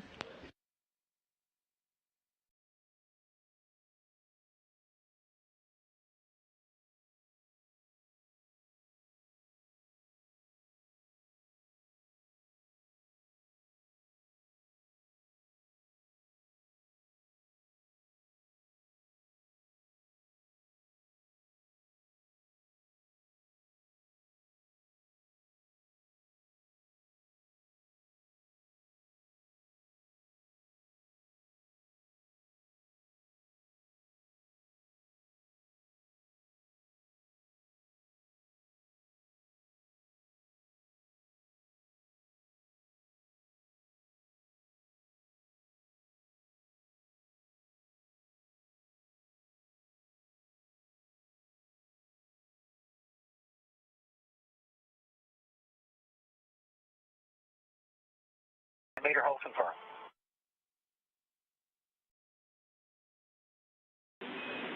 Houston copies, and Starliner, we're expecting 6-minute lighting hold before NDS configures for docking.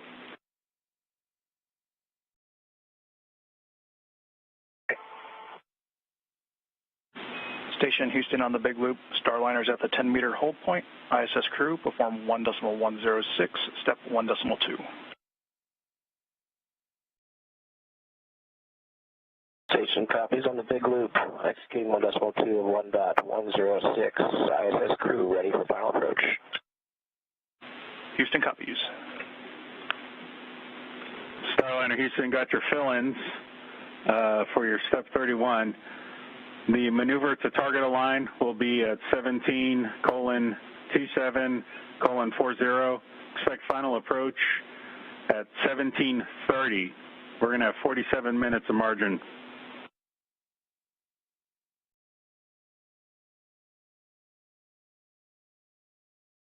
Okay, 17:27:40 and final approach 17:30. We don't know if you said 40 or 00. It was going to be, well, the time for final approach 17:30:00 with 47 minutes of margin, 47. Okay, 00 with 47 minutes of margin, copy.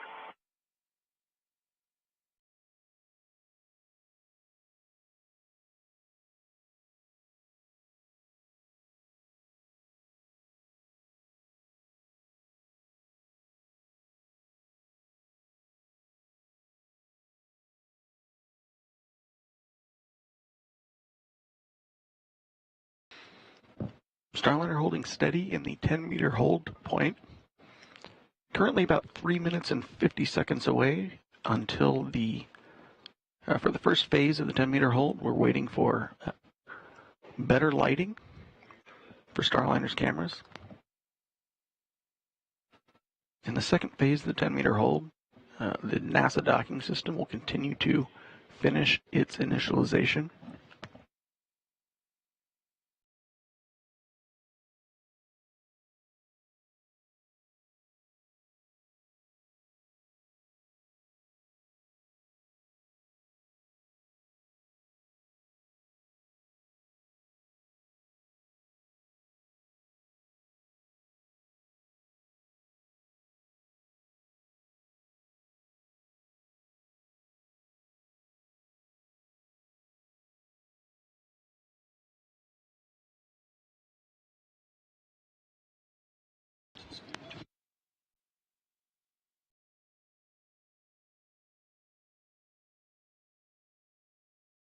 Starliner appears suspended in space as it and the International Space Station continue traveling at over 17,000 miles per hour.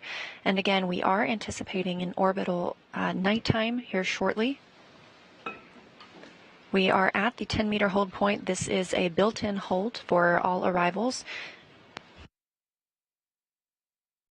And we will continue holding here until we get the lighting that the teams are looking for to continue to press in towards that Node 2 forward port.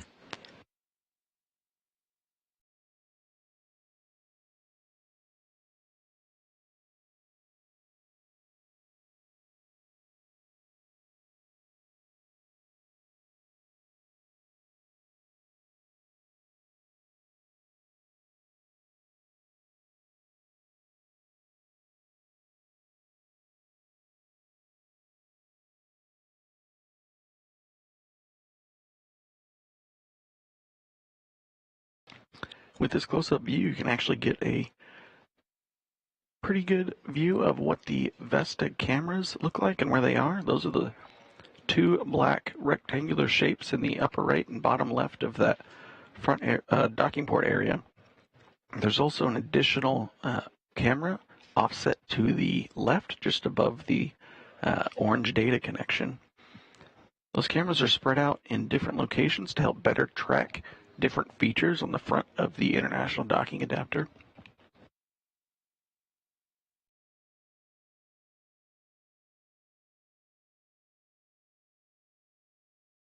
And we are again in a satellite handover with the International Space Station. The station uses the tracking and data relay satellite systems, and we expect to regain visual communication shortly. However, we will still be at that 10-meter hold point.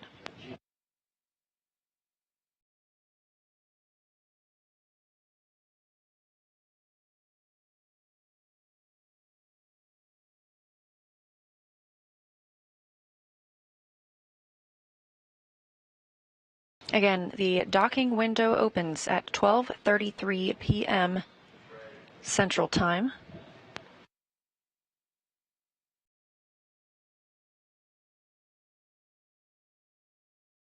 And we are in an automated piloting for the Starliner spacecraft, so Butch and Sunny are able to continue monitoring its approach once we resume that, but they will not be needed to take manual control and fly in and dock the spacecraft. That capability does exist, and we tested some of that manual piloting earlier in the flight.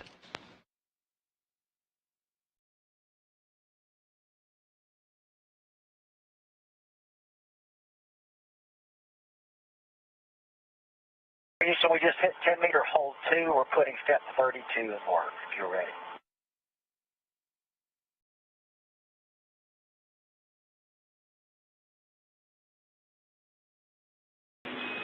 We are ready.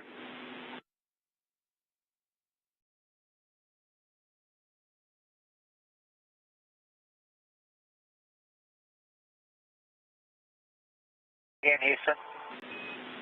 We are ready. Okay, here goes, step 32. Here we go. Roger.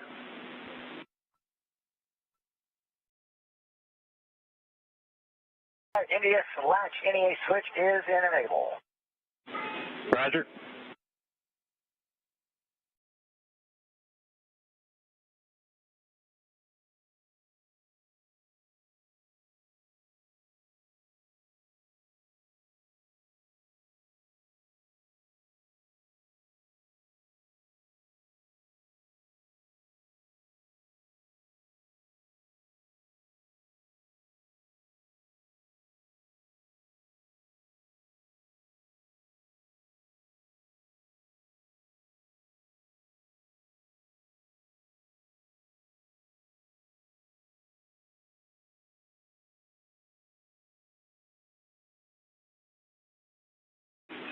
Starliner reactivating Mustang.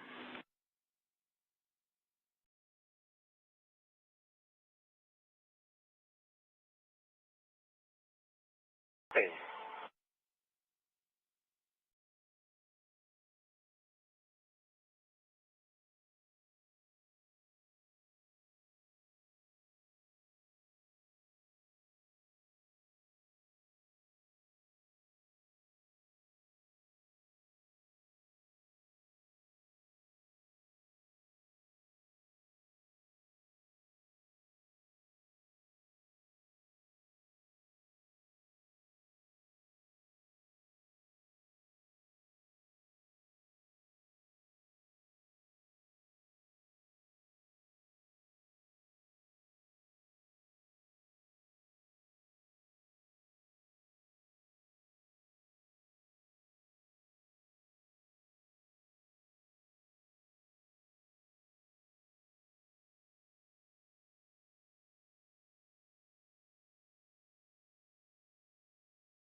Continuing to hold at the 10-meter point while the NASA docking system extends the docking ring, or the soft capture ring, I should say. Now less than 10 minutes away from the opening of the next docking window, again that coming at 12:33 p.m. Central Time.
Starliner, Houston on a big loop, NDS and entry cover are configured for docking.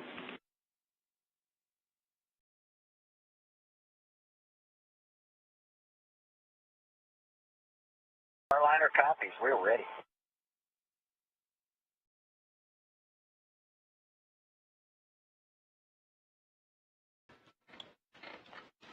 Capcom Neil Nagata and Commander Butch Wilmore, both confirming that they see NDS ready for docking.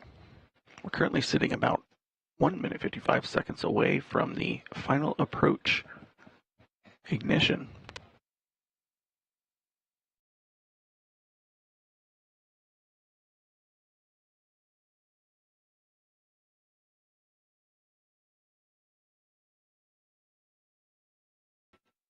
During the last 10 meters, you'll see Starliner approach at a very slow rate, similar to the last 50 meters that we saw coming in the approach corridor.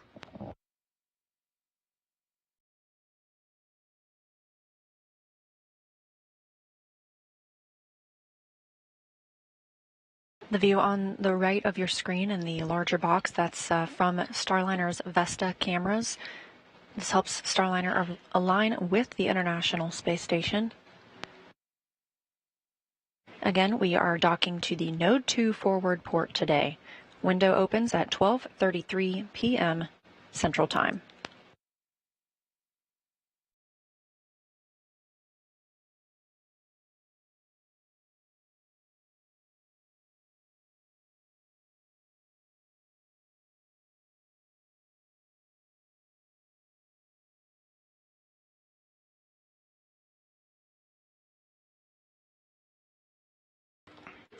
And we're looking about 30 seconds away from the final approach.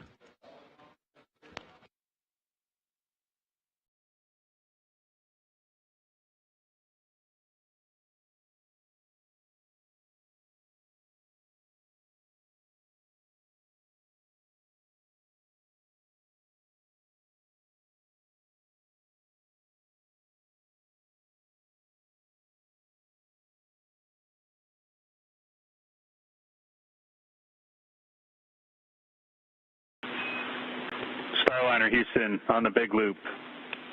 You are go to command final approach with tap stop 4 OFM, trigger next.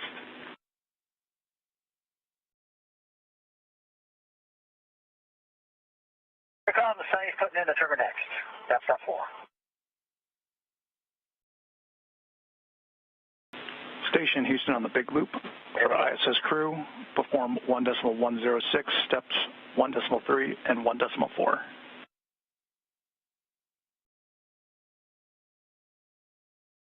Houston copies, executing 1.3, 1.4, 1.106.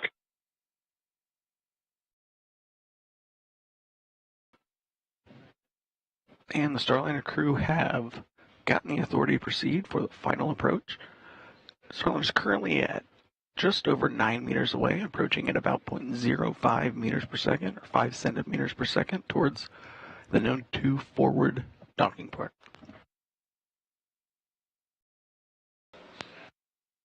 Again, NASA astronauts Butch Wilmore, the commander, and Sonny Williams, the pilot, on the crew flight test today.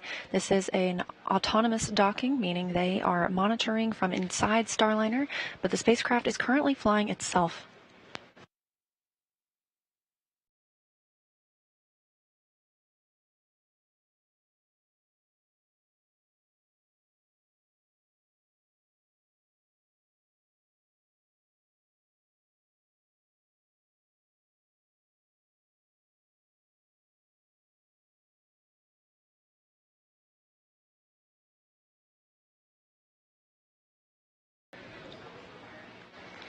Starliner now less than 7 meters away from the International Space Station. All good calls on the ground. Estimated time of contact is 2 minutes.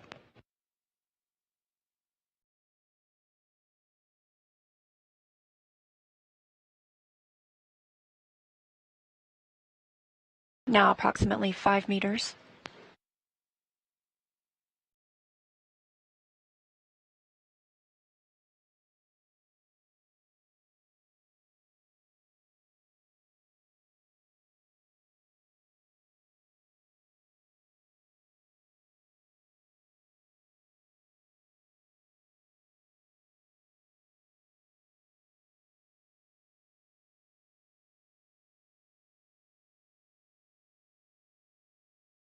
And Starliner passing through 4 meters.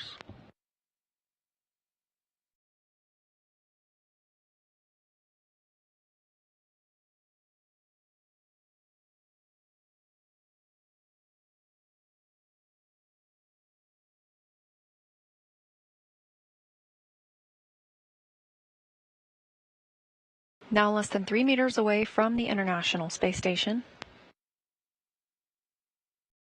Good performance calls coming from teams in mission control.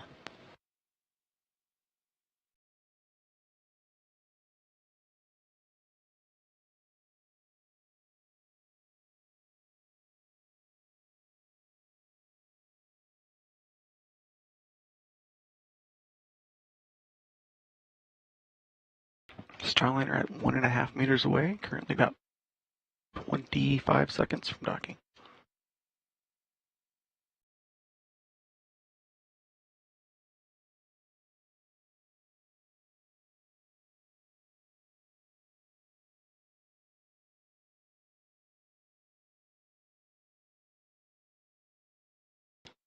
.5 meters.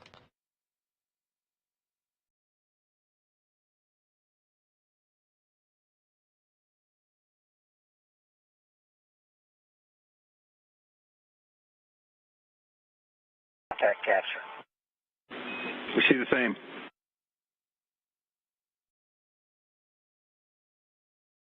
At 12:34 p.m. Central Time, above the southern Indian Ocean, we have confirmation of contact and capture of NASA's Boeing Crew Flight Test and Starliner aboard the International Space Station. Butch and Sunny have made their arrival.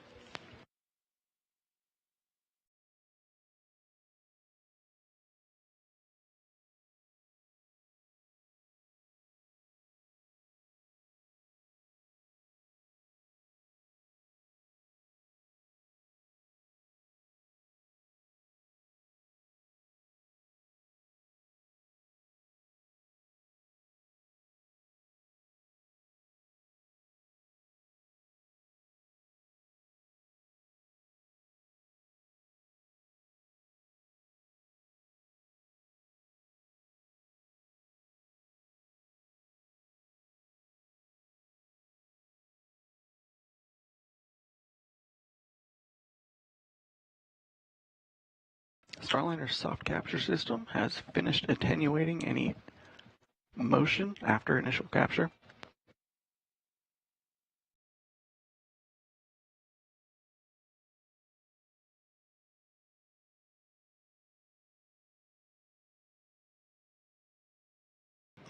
Next step for the NASA docking system is to retract its extension arms, allow the hooks on the hard capture system to attach to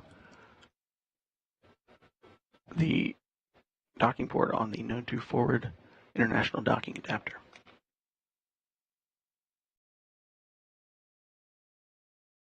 And with the arrival of Starliner, again, that coming at 12:34 p.m. Central Time, we have 2 American crewed spacecraft aboard the International Space Station.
And with contact and capture of the Starliner spacecraft, we are now securing the spacecraft to that Node 2 forward port.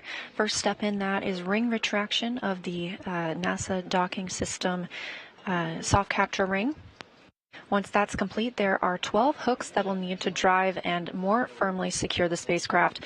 Those will happen in 2 sets of 6. This takes anywhere from 15 to 30 minutes after the spacecraft arriving to the International Space Station.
Houston on the big loop. Thrusters disabled for hard maintenance.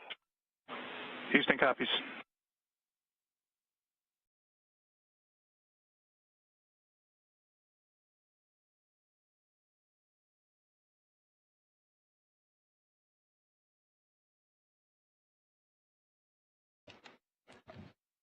We're now about 6.5 minutes after initial contact and capture of the soft capture system. We can expect the hard capture hooks to start anytime after about 7 minutes from that soft capture time frame.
So while we're waiting for the NASA docking system on the Starliner side to finish completing its docking procedure, let's go over to the International Space Station Flight Control Room. Hey, thank you, Jim. We're following along every step of the way here in the International Space Station Flight Control Room. Flight Director Judd Freeling working hand in hand with the teams over with you over in Starliner Mission Control, ensuring that everybody's following the joint flight rules that are necessary. There's Judd Freeling in the forward end. To his left is Diana Trujillo, working to monitor all the different steps together. Will Vu over to Vince's right is to Vincent LaCourte's right is Will Vu, the voice from Mission Control here in Houston, up to the crew aboard the International Space Station. Space Station has a couple of maneuvers in order to proceed with the next steps of retracting the NASA docking system ring on the Starliner. The thrusters need to be disabled on the International Space Station side, and the International Docking Adapter must be aligned with the NASA docking system. Teams here in Mission Control Houston verifying all of those have passed, so we're following along to proceed towards a hard capture. Again, we had soft capture confirmed at 12:34 p.m. Central Time. The hard capture secures Starliner to the International Space Station. Expect to hear some words from the crew after that hard docking is complete. In the meantime, lots to follow along with to ensure a safe docking, a safe hard docking of Starliner to the International Space Station. A couple of steps. Now, of course, after that hard dock is complete, we still have to go ahead and open up the hatches, so the teams here will remain on console and follow along through the methodical steps necessary to pressurize the vestibule in between Starliner and the International Space Station. That vestibule is the International Docking Adapter. Right now it has been exposed to vacuum, awaiting for Starliner's arrival. Once Starliner is hard docked, they'll follow procedures in order to pressurize that vestibule from 0 psi to match that of Starliner and the International Space Station, same as we have here at sea level, 14.7 psi. That will take some time in order to accomplish. Now, because we docked on the second opportunity here, the second docking window that we were tracking as part of the flight to the International Space Station, we'll follow along to provide estimated times of hatch opening and the welcome ceremony, where the Expedition 71 crew will formally welcome the two first-time flyers of Starliner to the International Space Station, Butch Wilmore and Sonny Williams, the first to fly the Boeing Starliner.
Bringing you live views from here in the International Space Station Flight Control Room. Flight Director Vincent LaCourte talking with the flight control team. We're all waiting for the hard capture of Starliner to the International Space Station. Again, soft capture confirmed at 12:34 p.m. Central Time. We're in a short handover period, so we do not quite have live views from the International Space Station. Should hopefully be regaining those shortly to show you some live views of the spacecraft, the two spacecraft docked together, International Space Station and the Starliner.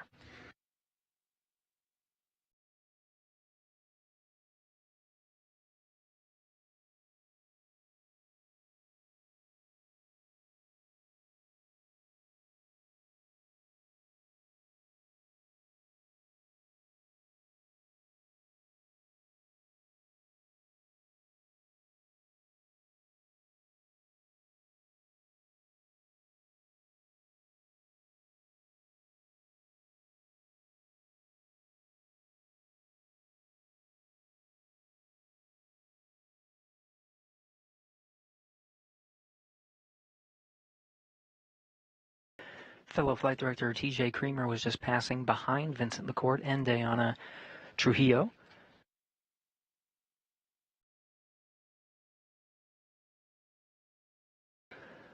Lots of team members here in Mission Control Houston following along through the steps after docking the Starliner to the International Space Station.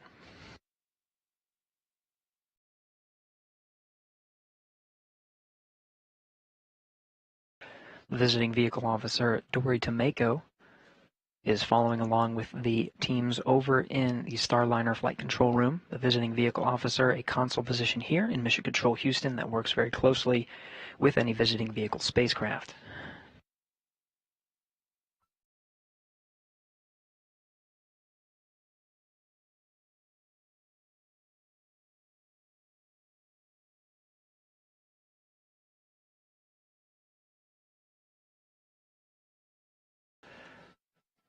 The choreography necessary to safely dock and hard capture a visiting vehicle to the International Space Station must be carefully coordinated, and even events on board the International Space Station must be coordinated as well. Again, we talked about the attitude control systems with thrusters inhibited on the space station. Right now, control moment gyros are the ones that are holding the International Space Station in place until after the hard capture, when those thrusters can be re-enabled. There's also an exercise constraint on board the International Space Station, trying to limit the vibrations during dynamic operations of docking two spacecraft together at 17,500 miles an hour.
For those just tuning in, we do have a contact and soft capture of the Starliner spacecraft to the International Space Station.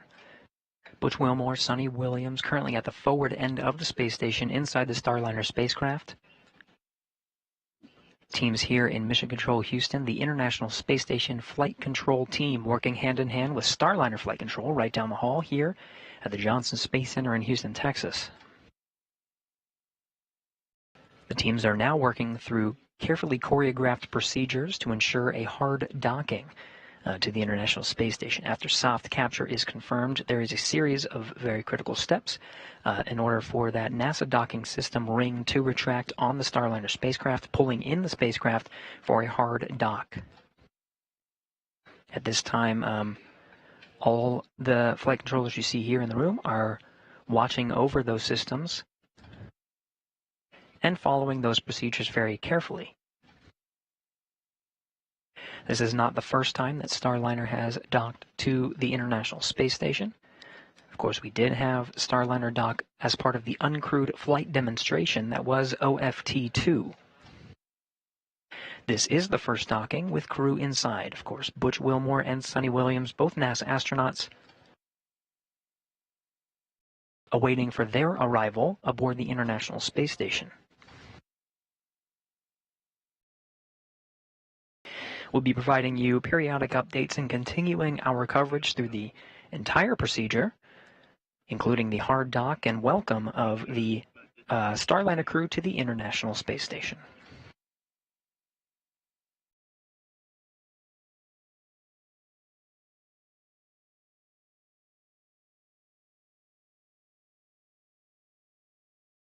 Again, we'll remain on air continuously through the entire procedure of hard docking to the International Space Station. The docking of Starliner to the International Space Station leaves a small gap called a vestibule in between the station and the Starliner. That vestibule is currently at vacuum, and methodically over the next few hours needs to be, once, of course, hard dock is confirmed, needs to be pressurized up to sea level to match that of the internal pressure of Starliner and the International Space Station at 14.7 psi. We'll follow along from both sides, from the space station side as well as the Starliner side. Crew aboard the International Space Station will work through procedures to open up the different hatches and prepare the pressurized mating adapter for welcoming Butch and Sonny inside the orbital complex. There are many steps in order to outfit the pressurized mating adapter and prepare for their arrival, including opening up various hatches, including the Node 2 forward hatch and what's called the APES hatch. This is the hatch on the station side. On the Starliner side, the hatch is called the IVA, and that will be opened as well to allow a clear path for Butch and Sonny to enter into the International Space Station.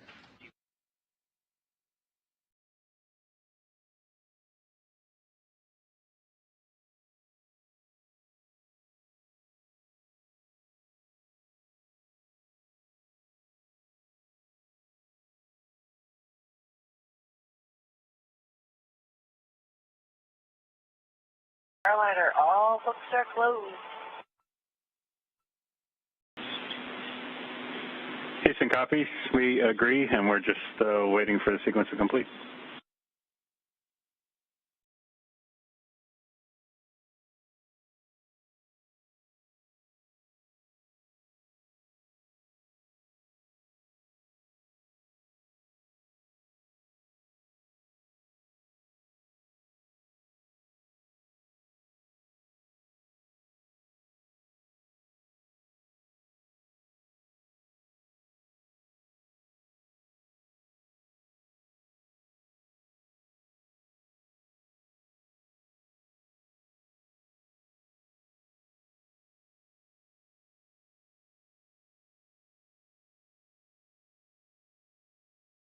Again, you're getting live views from the International Space Station Flight Control Room.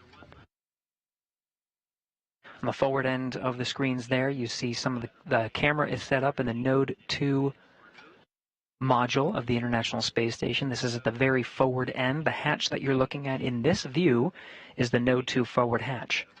That is one of 3 that will be needed to be opened in order to welcome Butch and Sonny to the International Space Station. Currently closed as part of the docking operations. Starliner Houston on the big loop. We've all been waiting a little while for this call. That was an OK 3-wire, Fly Navy, docking complete.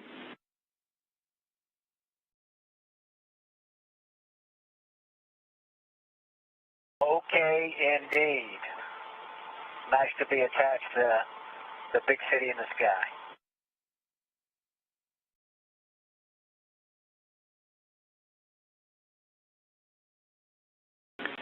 And from the ISS Flight Control Team, congratulations to all NASA and Boeing teams on this historic day.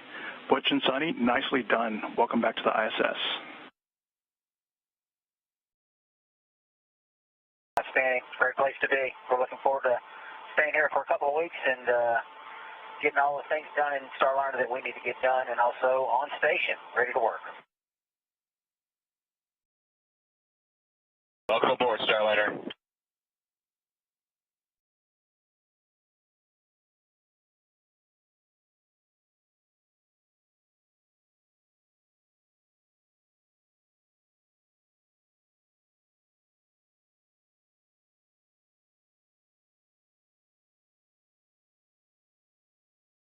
Starliner Capcom, Neil Nagata on the right in your screen, flanked to his side by NASA astronaut Mike Fink.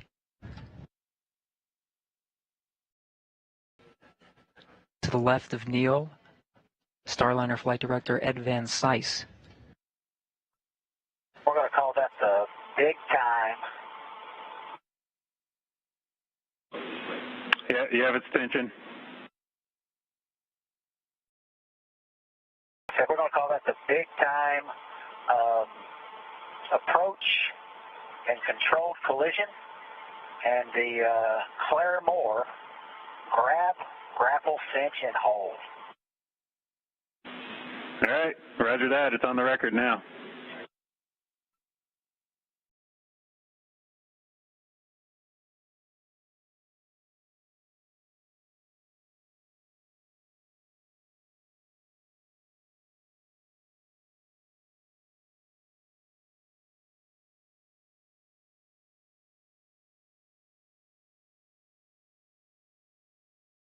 Butch and Sonny, of course, very much looking forward to entering the International Space Station, the crew aboard the space station as well. Houston on the big loop.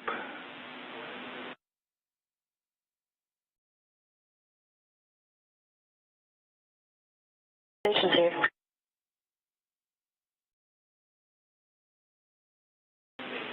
With the residue report on the outside of the Starliner hatch, we're going to work hatches one at a time, starting on the ISS side. So after A pass hatch open for TC, this is 1.302 step 5.6. Let us know if you smell anything off nominal. If you do, close the hatch and egress and we'll talk. But if things are good, we'll take some photos of the Starliner hatch, and assuming that we're still good, we'll work to get the Starliner hatch opened.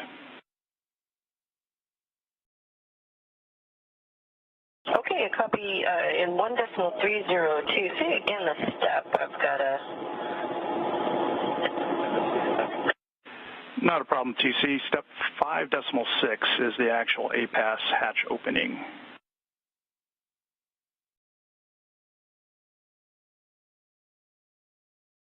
Okay, that may be another...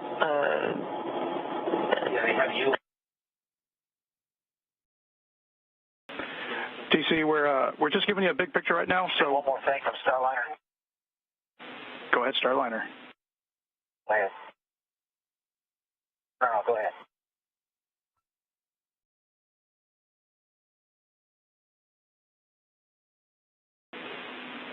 TC, we're not ready for you to get into those steps yet. We'll let you know when we are ready. And one additional point here, we want you to focus those photos and your inspection on the actual window in the hatch. Roger that. Photos on the actual window hatch.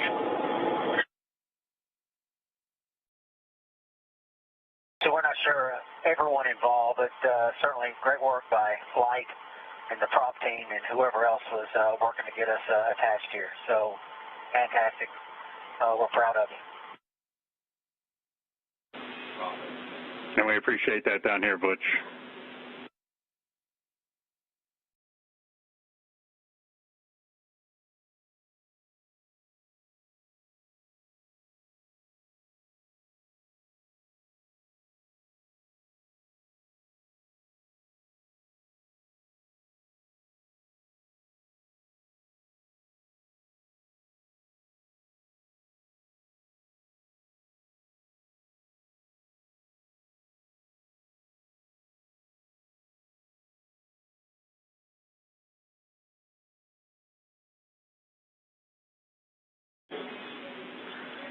Starliner Houston, on the big loop, I'm ready for you to pick up in step 1 of 1.302, the CST-100 post-docking leak checks and ingress.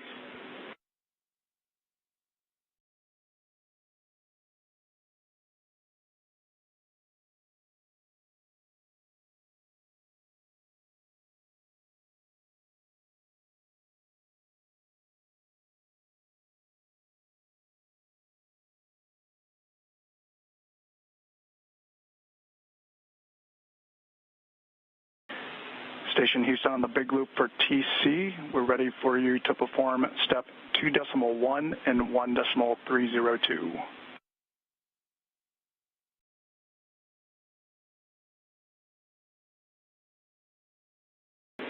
Copy, it'll work.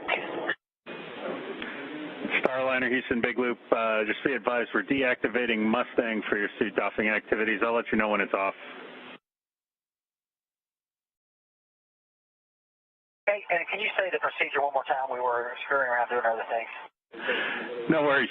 1.302, that's the first green block on your activity, on your timeline, CST hatch leak check. And that's step 1 only, please. 1, CST hatch leak check.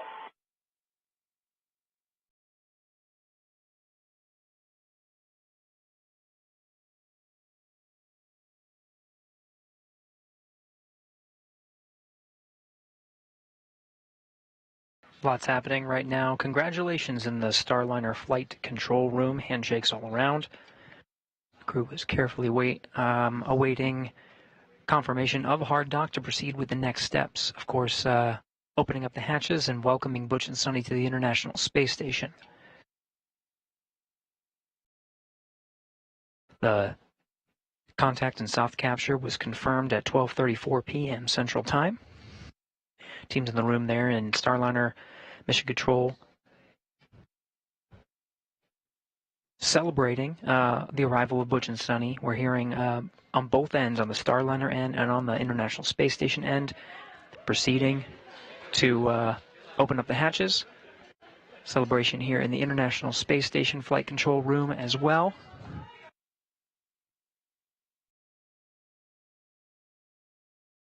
Excitement all around to welcome Butch and Sonny on board. Again, it'll be a number of hours before we go ahead and open up those hatches. These steps to safely do so are very methodical. We'll follow along and continue our coverage every step of the way and give you updates on estimated times of the hatch opening and the welcome ceremony.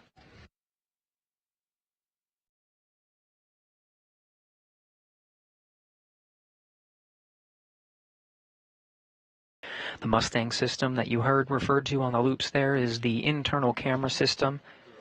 Hope to... I know you got the numbers, but 1.2 is 14.8, 14.8.01. We're in our 10-minute wait. We started about 30 seconds ago. Okay, yeah, copy that.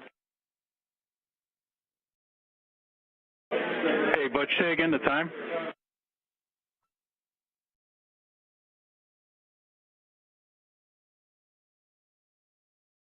.200. Roger. I stand by. Sorry about that. I'm sorry. That's my from TPI counter. Make that 0445.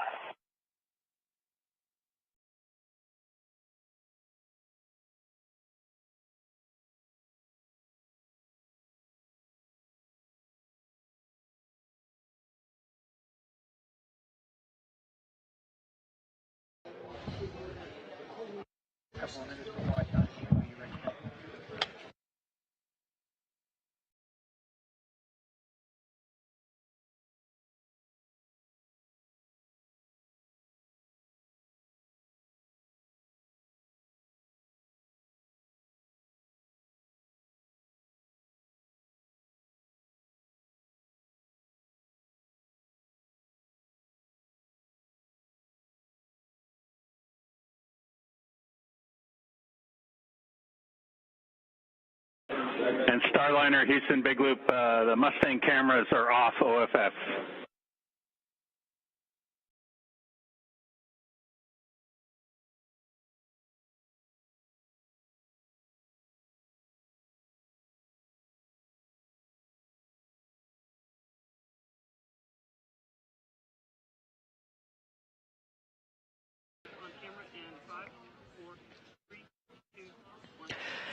Well, it's a wonderful day in both of the flight control rooms here in Houston. Starliner flight control teams and International Space Station flight control teams, as well as the crew aboard the International Space Station and inside Starliner, all working together to bring these two spacecraft together. We have confirmed docking at 12:34 p.m. Central Time. That was a contact and soft capture. Now the teams in both rooms are celebrating and congratulating all of the hard work that got us to this moment, the two spacecraft together. We're counting down, and we're going to follow along as part of our live coverage every step of the way to take you through the hatch opening steps and welcome Butch and Sunny on board the International Space Station. This is just the beginning of the celebrations, but we still have a lot to do. From here in the International Space Station Flight Control Room, we'll follow along as the International Space Station crew, specifically Matt Dominic and Tracy Dyson, will work together to open up the hatches and begin the methodical sequence of preparing for Butch and Sunny to be welcomed aboard the International Space Station, including pressurizing that vestibule. For now, though, we'll toss it back over to Leah Cheshire and Jim May, who we've been working with and coordinating closely to enable today's docking. Leah and Jim.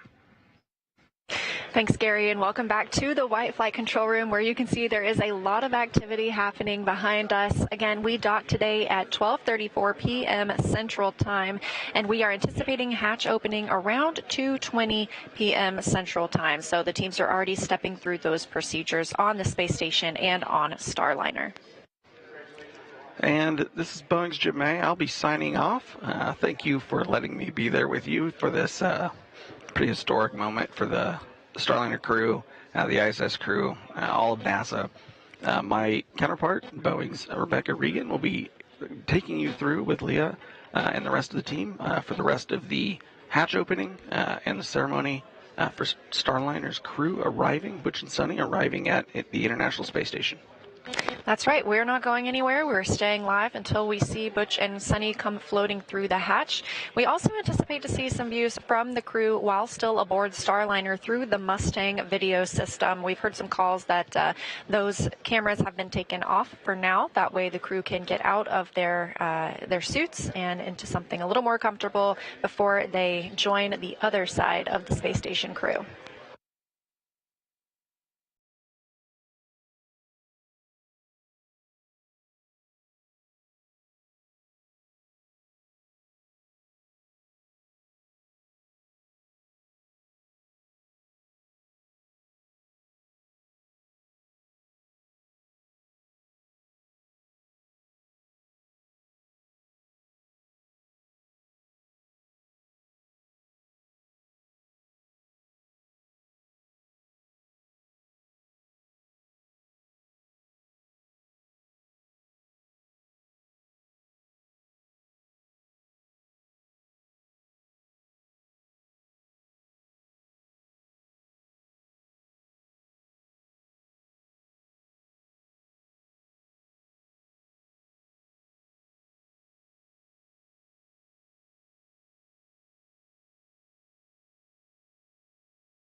Again, still live here in the International Space Station, in the Starliner flight control room, as teams continue celebrating the arrival of Starliner today. That happened at 12:34 p.m. Central Time. Just curious, who is sitting prop today? Say again, Butch? Okay, who's sitting prop today? It's Mr. Lenort, sir.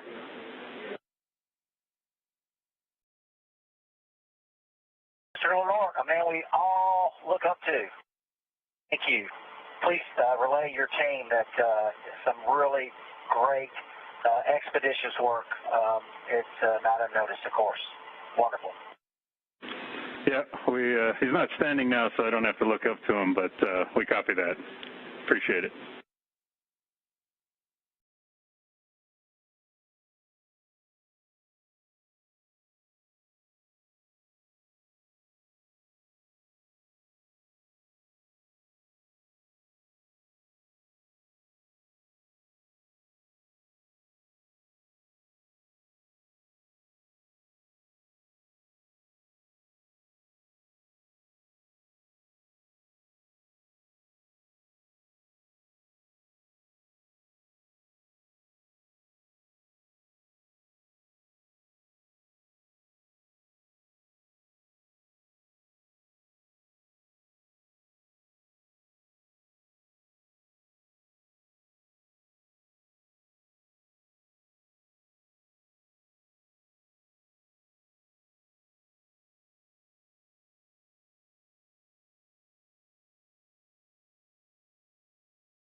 Station Houston on the big loop.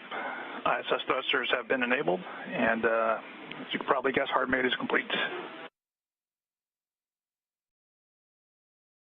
Station copies. Great news.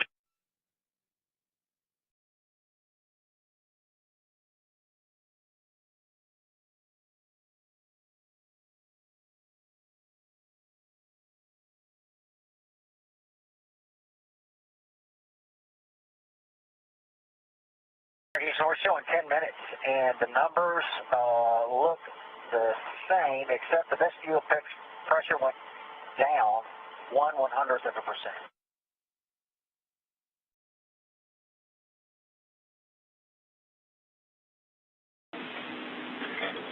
Roger that, Butch.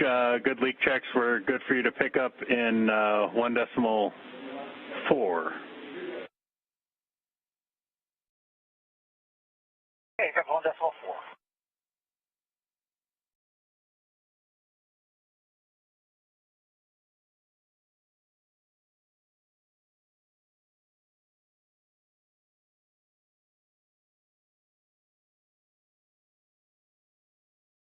All right, Houston, initial hatch leak check is complete.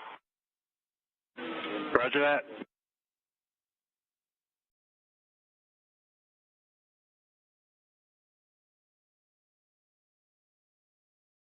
And we'll stand by until you verify that the India's power down is done.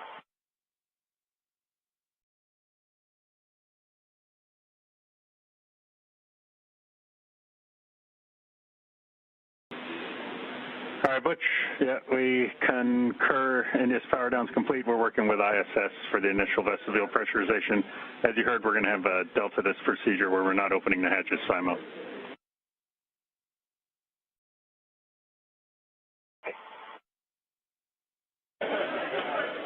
Station Houston on the big loop for TC. You have a go to perform step 3 in 1.302.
TC Houston on the big loop. We'd like for you to close the APAS equalization valve.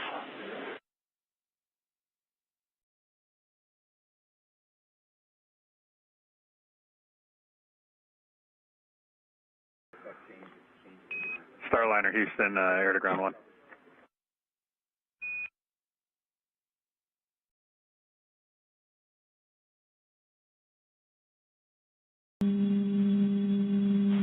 Copy, good config. Houston, Starliner, we're at air to ground 1. Just to let you know, also the WAP and all the CNS stuff is stored down, and satellite cameras all stored down.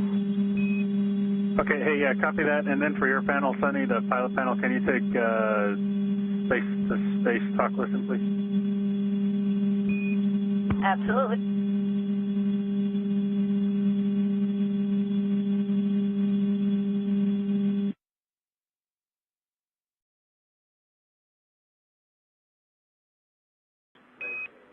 Deal complete. Okay, yeah, copy that. Thank you. We just get a hum because we got the big loop configured. Figured we'd move over to air to ground 1 just for a little bit to declutter the loops. No, we're not per timeline. So if you take a look at your timeline, we were calling up centerline camera WAP, and then you got all your suit off and those activities. You can reference your plan on the tablet. Just curious with the centerline camera, before we turned it off, did you guys catch a last battery reading, or maybe you saw something right as we got close? It was right about 3/4, actually, because that was the one that I had charged up overnight. So it was 3/4 when we shut it down. Okay, great news. Thank you so much. Houston Station on the big loop. Just a report per procedure. GMT 18:19:20 was when the APAS equalization valve was closed. Houston copies.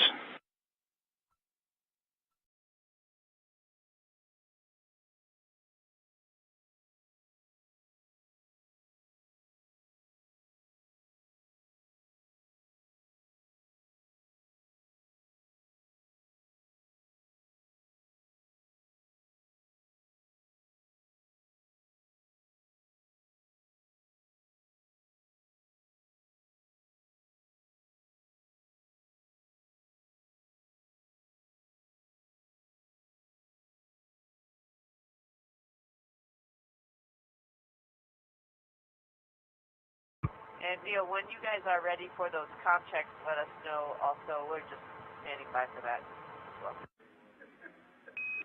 Yeah, copy that.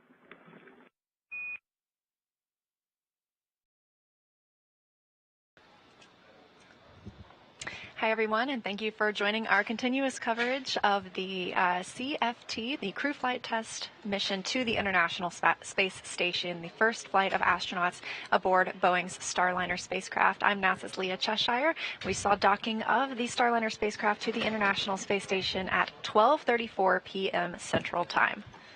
And I'm Boeing's Rebecca Regan, and just before I got on console here, there was NASA leadership and Boeing leadership in the room congratulating everyone for docking with the International Space Station today with the Starliner.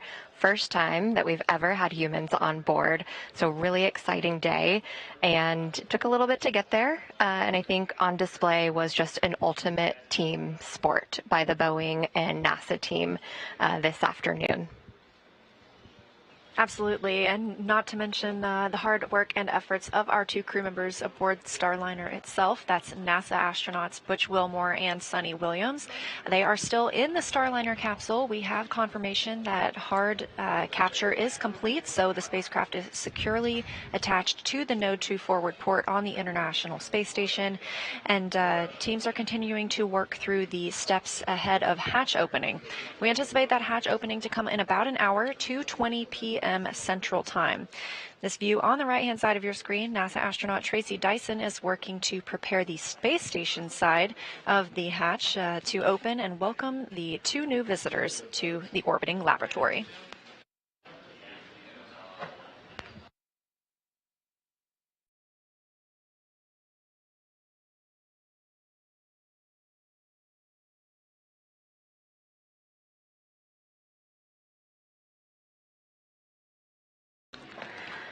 On the left-hand side of the screen, you see Starliner there docked to the International Space Station.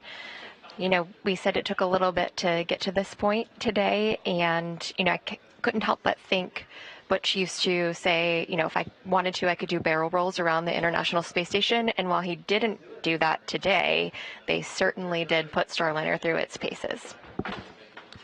Yeah, the crew had a couple of opportunities to do some manual piloting. One of those happened yesterday before their rest period. They did these far-field manual piloting operations, getting to take control of the spacecraft and maneuver it. This is a test flight, again, to make sure that Starliner is ready for operational rotation missions. And so with that completion of the manual piloting yesterday, the teams, or I should say the astronauts, did the same thing today at about 260 meters away from the International Space Station. Definitely got to put their test pilot chaps to work today. Station Houston on the big loop for Matt and timeline. Go ahead. Matt, sorry for the delay there. So we're going to work through hatches as quick as we can. As far as we can tell, we're about an hour behind on the timeline. And for your awareness, the second PAO event on the timeline is canceled for today. Yeah, that's what we were looking at. You gave us the slide time, so we expect roughly an hour for each activity, which makes total sense. Yep. And did you copy the call on the exercise go? Copy the exercise go. We're busy with other stuff, but yes.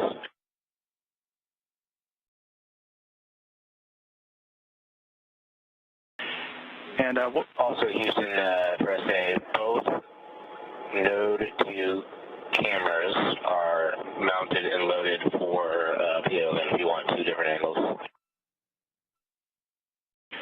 We appreciate that. We'll take a look. And Matt, one additional thing for you. Depending on how things look like at the end of the day, we may slide your wake-up time to the right by an hour tomorrow.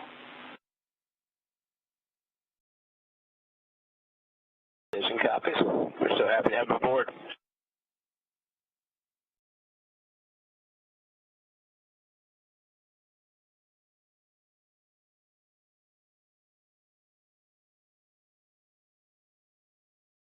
Comms continue from teams on the ground to the Starliner crew and the crew aboard the International Space Station. Now, we are in a satellite handover.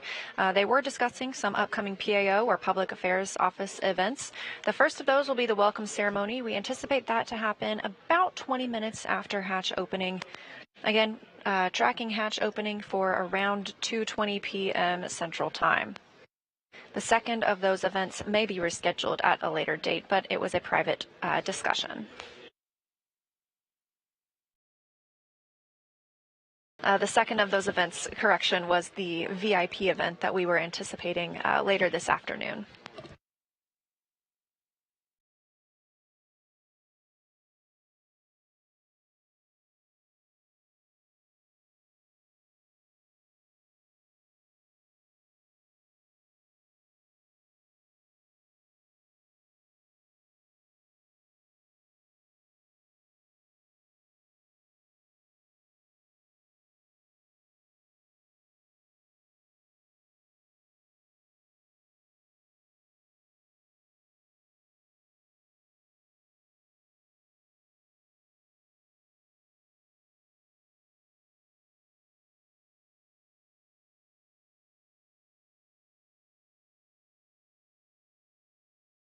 We previously heard the call that the crew is go to resume exercise on the International Space Station. This is something that they are asked to stand down from when it comes time for a spacecraft to dock or depart.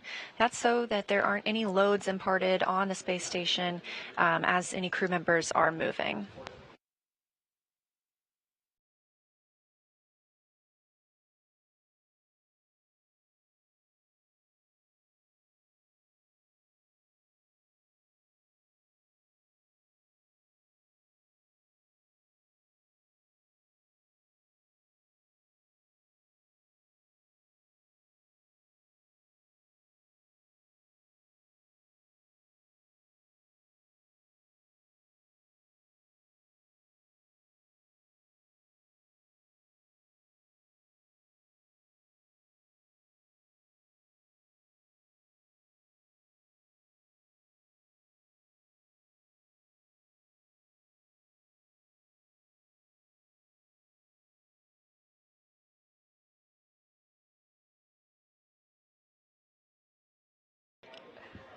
You may see there on your screen someone familiar. It looks like that person's smiling, and it is Sunny Williams, pilot of the crew flight test on Starliner.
Again, we are live here in the Starliner Flight Control Room at Mission Control Houston in Johnson Space Center in Houston, Texas. And the view on your screen is of Starliner on its crewed flight test to the International Space Station with NASA astronauts Butch Wilmore and Sunny Williams. The spacecraft arrived at 12:34 p.m. Central Time as the space station was flying over the southern Indian Ocean. Crews on both the Starliner side and the space station side are starting to walk through their procedures for hatch opening. We're expecting that to come around 2:20 p.m. Central Time. It would be followed shortly by a welcome ceremony for the two visiting crew members. Part of that preparation ahead of hatch opening is vestibule pressurization.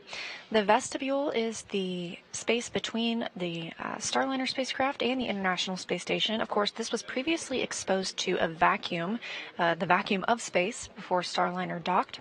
So we want to pressurize that. We use the air, or the pressure, I should say, from the interior of the International Space Station. When it comes time for Starliner to undock, we will regain that pressure rather than venting it overboard.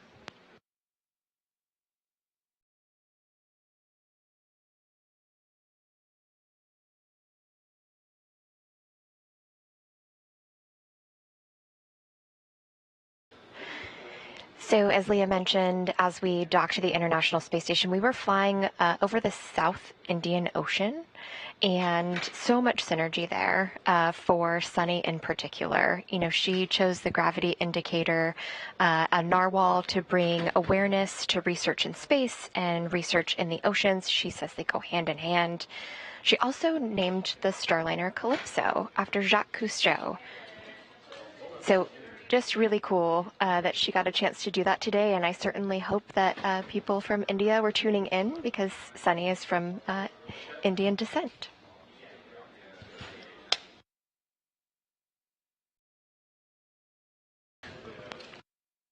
And on the right side of your screen, you saw a glimpse of NASA astronaut Matt Dominic and NASA astronaut Jeanette Epps as they prepare to welcome Butch and Sunny aboard the space station. Both of these crew members arrived earlier this year as part of the Crew 8 mission. It's both of their first flight to the International Space Station. On the contrary, for our two visitors today, this is the third visit to the space station for both Butch and Sunny.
Seeing live views now of Starliner outside the International Space Station through a space station camera, hoping to get at least 4 views of Starliner from inside the capsule here in just a few minutes.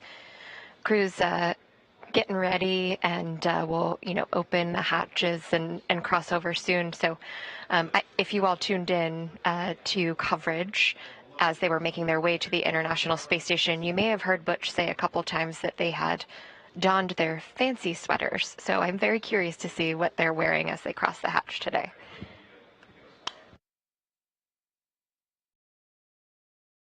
Meanwhile, on the other side of the hatch, on the space station side, that's NASA astronaut Tracy Dyson. She arrived to the orbiting laboratory in February. She is on an approximately 6-month mission. She and Matt Dominic, also a NASA astronaut, are sort of the prime members for configuring the space station side for welcoming Butch and Sunny today.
Station Houston on Space to Ground 2 for Matt and Starliner hatch.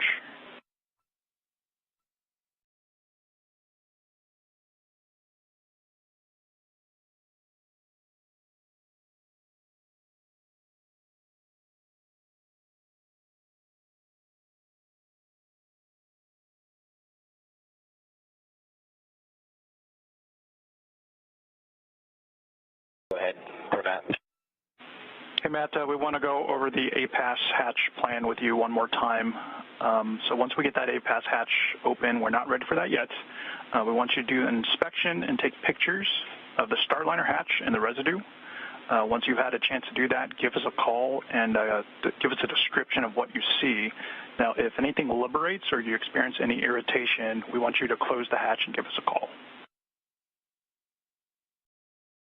Okay, so I'm not doing it now, but when we open the APAS hatch, I will open it, I will use my eyes and my nose to smell, and I will take pictures of the camera. If there's anything, residue or anything, I will close the APAS hatch.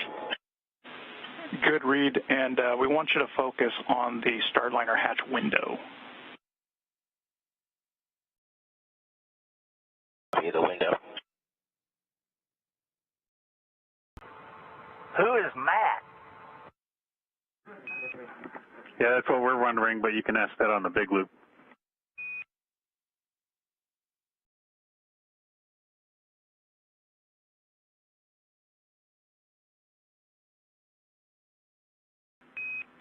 Who is Matt?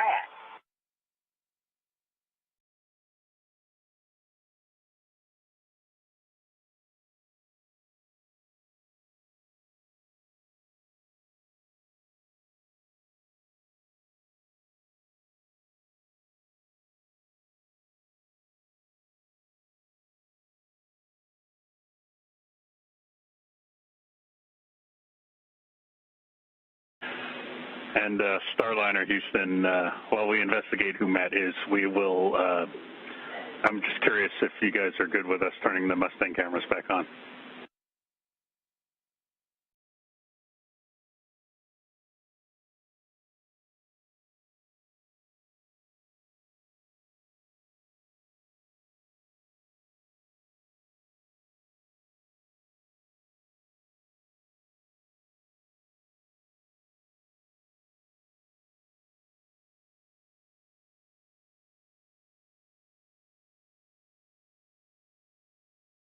Give us a few minutes for Mustang. We'll call you. Yeah, no rush, no rush.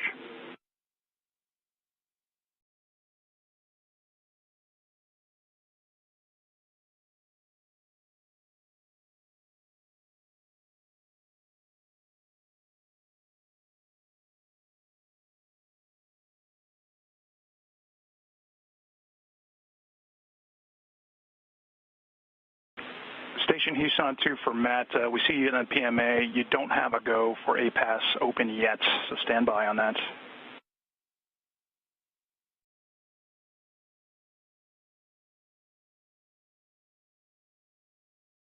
Houston, Matt on 2. I am not opening the hatch. I'm just setting everything out, so when the time comes, we can move quick. Houston copies.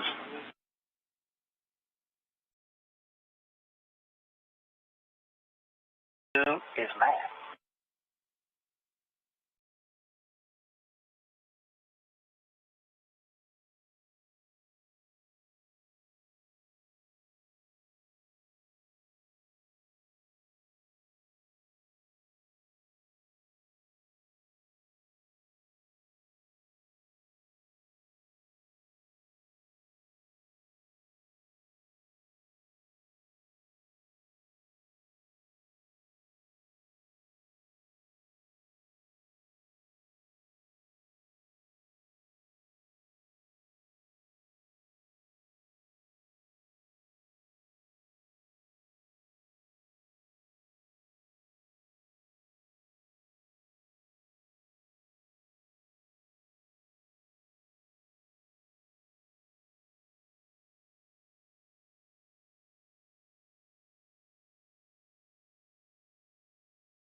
We are about an hour and 12 minutes post-docking of Starliner's first crewed flight to the International Space Station. On the left hand of your screen there, you see Starliner, and you may see a little black line, or maybe a bigger black line on the thermal protection system of Starliner. And that is because Starliner, this particular crew module, has been to space and back again on orbital flight test 1. And so that is residual marks from the ablation of reentry. You're also seeing the horizon there underneath Starliner, a beautiful view. And we're going to go ahead and toss it over to Gary Jordan in the International Space Station control room, who will cover what's going on the right-hand side of your screen. Thank you, Rebecca. Yes, we're here in the International Space Station flight control room, working hand in hand with the teams in the Starliner flight control room down the hall. Live from this view, you can see the flight controllers hard at work, looking after the procedures of opening up the hatches and making sure we are going through the methodical steps necessary to open up the hatches and welcome Butch and Sunny aboard the International Space Station. Inside Node 2 right now, you see NASA astronaut Matt Dominic working through some of those procedures. Teams are working through a leak check just to make sure we can work through those. In the meantime, Matt Dominic has set up a variety of different cameras inside Node 2. Some of them will be used to live stream the welcome of Butch and Sunny to the International Space Station. We're getting a view from one of those views now. Dominic currently donning some of the equipment necessary to perform an investigation once those hatches are opened. Now there are 3 hatches needed to be opened to welcome Butch and Sunny to the International Space Station. One of them is already opened. You can see at the very forward end of your screen there, the Node 2 hatch. Once this is open, you can see through to the pressurized mating adapter all the way down to the next hatch, which is the APAS hatch. This is on the station side, and on the other side of that hatch would be the vestibule that separates the Starliner from the International Space Station. That vestibule right now being checked as part of the leak checks necessary to pressurize that vestibule and open up those hatches. There's another hatch on the other side. This is the Starliner hatch called the IVA. And teams will be working to work through those procedures to open that hatch, which is uniquely a free-floating hatch. It's not on a hinge, so the crew will work to remove that hatch and then temporarily stow it as part of the procedures to welcome Butch and Sonny aboard. Now, some of the gear you are looking at, Matt Dominic, starting to don, is allowing for the inspection of those hatches. As part of any normal procedure of opening up the hatches, just to make sure it is truly safe, the crew inside the station dons some goggles that have, and you can see the headlamp to illuminate some of the working space that's necessary to look for any foreign object debris or anything that is part of the hatch opening sequence to ensure there's nothing obstructing the various hatch components, and we can ensure a good sequence of opening up those hatches. Now, Dominic is going through and getting just a jump start before giving the go to open up the hatch and begin that sequence. Just making sure he's got the necessary gear. In the meantime, NASA astronaut Jeanette Epps appearing in the foreground and working with Dominic there in the background, who will be leading the steps necessary to open up the hatches. Some of the reports you've heard on the big loop include inspecting some residue that was reported on the Starliner forward window. This is on the IVA hatch. With you on one. That we haven't skipped over anything. I know we're a little bit behind the timeline. Well, as far as I can tell, got almost everything squared away. Is there anything in particular you're looking for? No, just wanted to make sure that that there's nothing we missed. Well, you know, what would be nice are some tablet battery percentages.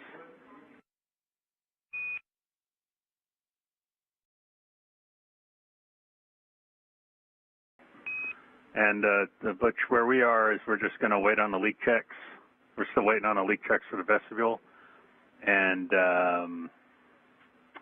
then, you know, we've got the deltas for the hatch opening. So we're still in the middle of the big leak check.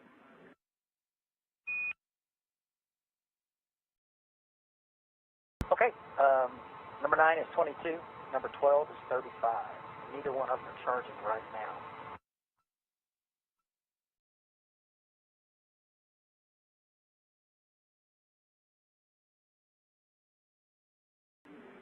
Okay, roger that. The voices you're hearing as part of that communication is that of Neil Nagata, the Starliner Capcom, over in the other room, speaking with Butch Wilmore on the other side of that hatch. Just as we are seeing. And Butch, Richie's suggesting that since we're going to be on the tablets for a little while, that if you want to, you can go ahead and put one on charge on the spider cable.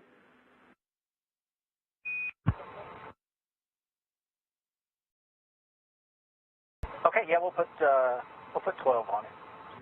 Roger.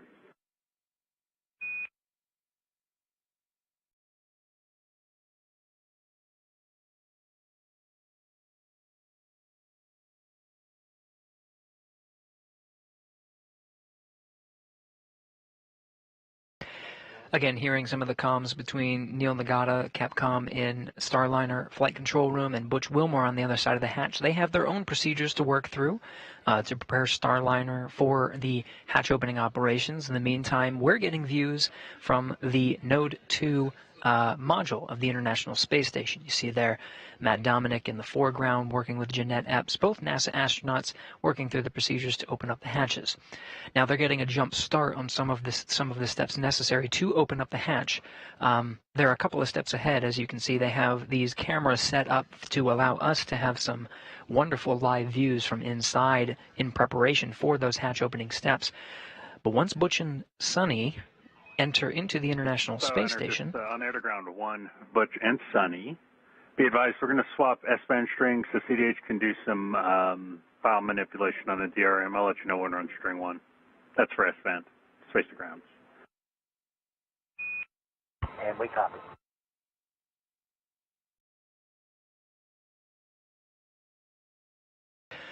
Now again, from inside Node 2, various cameras and lights set up to allow the best possible views of Butch and Sonny's ingress into the International Space Station. So we're witnessing some of those steps. And Butch or Sonny, for the tablets, we'd like to know if you've got both tablets now configured for airplane mode.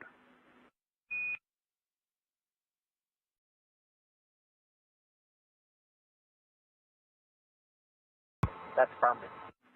Roger that, thanks. Quick question. Yeah. The undergarments we wore under our suits for launching up till now, we're not sure what remained on the spacecraft and what was taken off. Do we have another supply of undergarments, or do we have to save these and wear them back? All right, we're going to check on that.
So a quick recap. Starliner docked to the International Space Station with a contact and soft capture at 12:34 p.m. Central Time today, June 6th. Crew here in the International Space Station Flight Control Room has been working with the crew you see here on your screen, the Expedition 71 crew members on board the station. We're working in tandem with the Starliner Flight Control team. On Air to Ground 1, we went ahead and swapped over to Space to Ground 1 transceiver. And as far as the suit undergarments go, we're going to have to hang on to those for the mission. That's the only set you got. Okay, only set we got. Thanks, I think.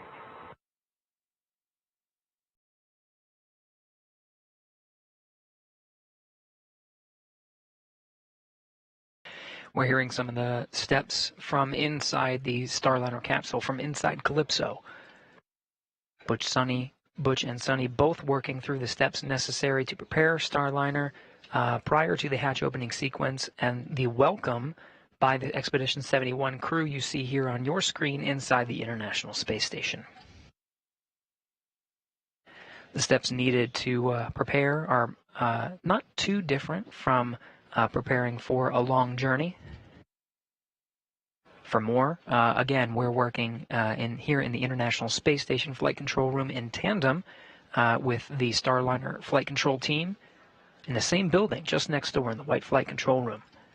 For more on this, let's head over to Leah and Rebecca, who are following along with the teams in Starliner Flight Control Room. Over to you guys. Thanks, Gary. Yes, you're hearing Capcom Neil Nagata talk to Butch Wilmore aboard Calypso, the approximate size of a minivan. And so you're hearing that, and it's definitely relatable for a long trip with your family. You know, where did I pack my items? And, you know, what's coming next? I'm surprised we haven't heard anyone say, are we there yet? Or can we get into space station yet? So very relatable to a long journey that any one of us would take. Obviously a lot harder to get to. We saw that on display today. Looking forward to seeing Butch and Sonny both in the Starliner spacecraft and being welcomed in the International Space Station. And we are still in the period in which we are pressurizing the vestibule, the space between the Starliner and the International Space Station hatches. Again, it was exposed to vacuum. We need to bring that up to the same pressure as what is in both spacecraft.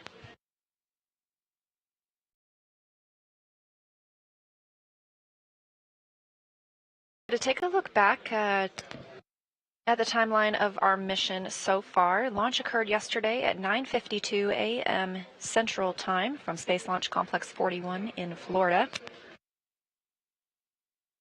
The OI burn, or the orbital insertion burn, occurred about 30 minutes later, that coming at about 10:23 a.m. Central Time.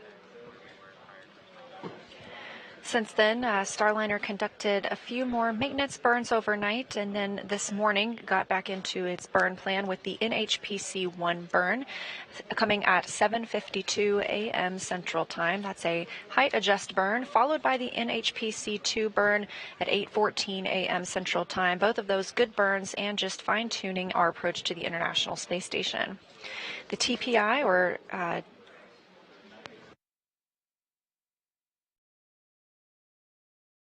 the terminal phase initiation burn, TPI burn, that occurred at 9:02 a.m. Central Time. Also a good burn. There were two inbound fly-around burns, one at 9:47, one at 10:07 a.m. These swung Starliner up and out in front of the approach corridor, and eventually we had the approach corridor initiation burn. Once Starliner was on that approach corridor, that means they were directly in front of the Node 2 forward docking axis. That's where they docked today.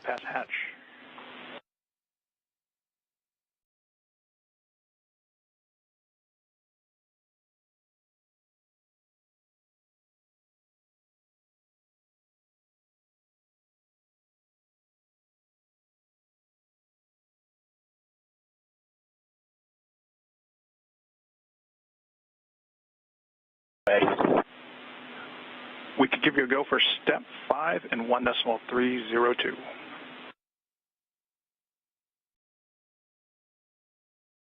Okay, step 5.1.302. Good copy. You're going in.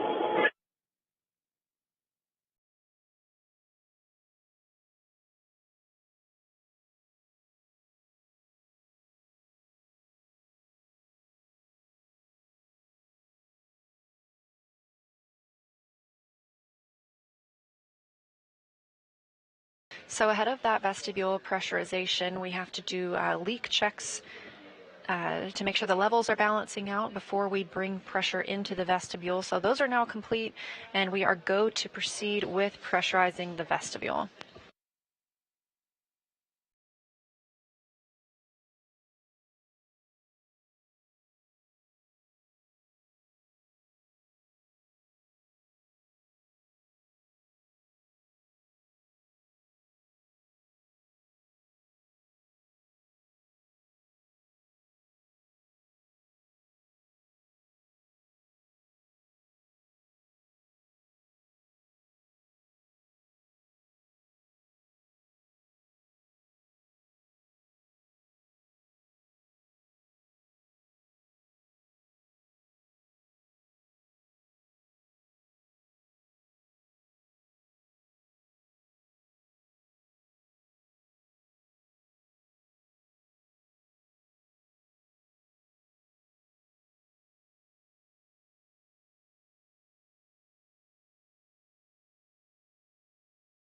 Houston, Matt on 2, APAS equalization valve is open, looking for your go in 5.12.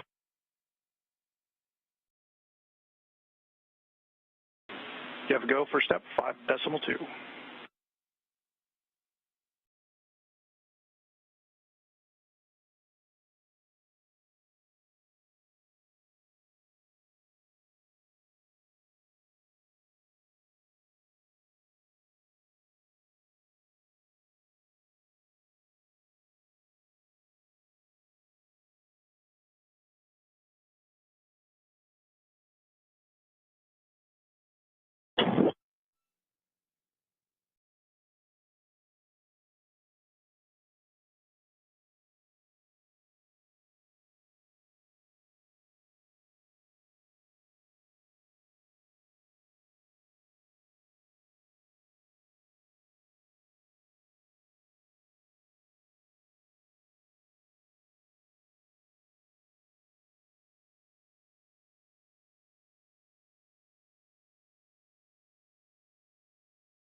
Houston, Matt on 2, how copy?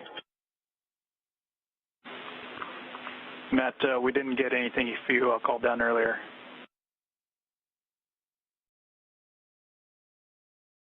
Copy. You gave me a go at 5.2. I think I missed a big picture call earlier. I overheard part of it. Understand, Starliner is keeping its hatch closed, and we're going to take the picture, so I'm proceeding with 5.3. Just clarifying.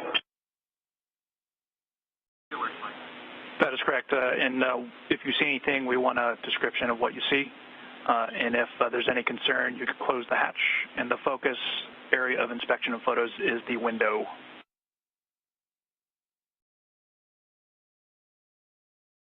That makes total sense. I was just making sure 1,000% we were skipping that FCC call from Mission Control Starliner. Thanks.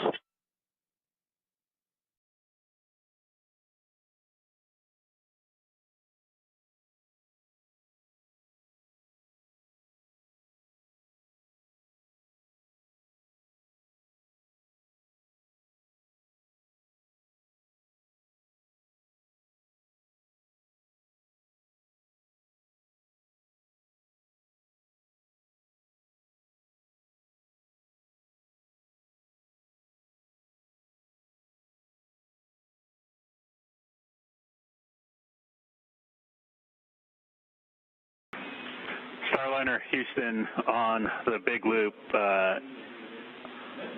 Features direction blockage, so we're going to be on the big loop.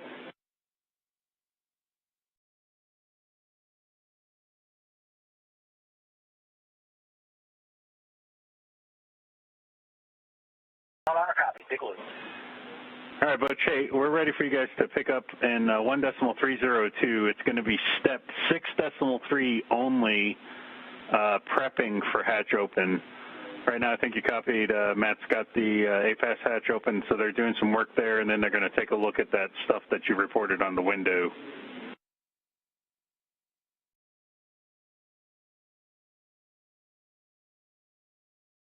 Okay, well, that's 1.302, step 6.3 only, and who is Matt? Still working on it.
Again, if you're just joining us, this is a live view of the International Space Station. Matt Dominic, NASA astronaut, there in the front of the frame. He is working to bring on board the new visitors to the space station. That would be NASA's Butch Wilmore and Sonny Williams, who arrived on the Boeing Starliner spacecraft at 12:34 p.m. Central Time.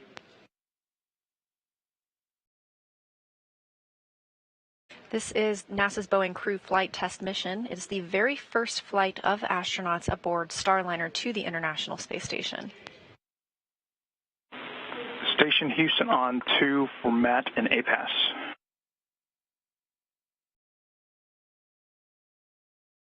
Go ahead. Hey, can you confirm for us where you are in step 5?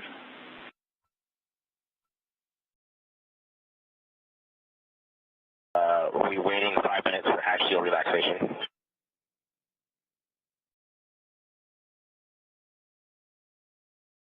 Specifically 5.5. Okay, copy. Thanks for the confirmation.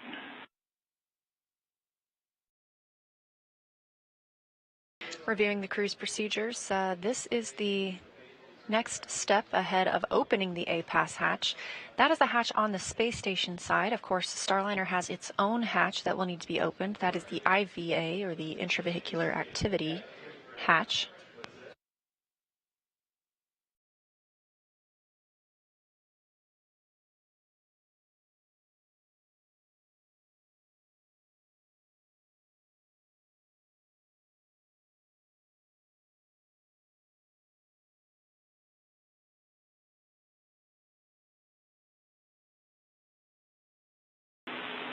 Station, Houston, on the big loop for any available crew.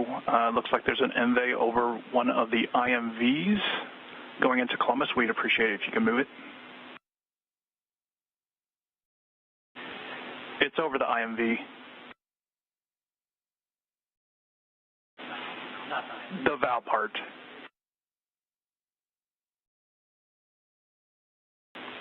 Appreciate it.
As you can see, NASA astronaut Matt Dominic has donned or put on some safety goggles and a mask as he prepares to open the APAS hatch.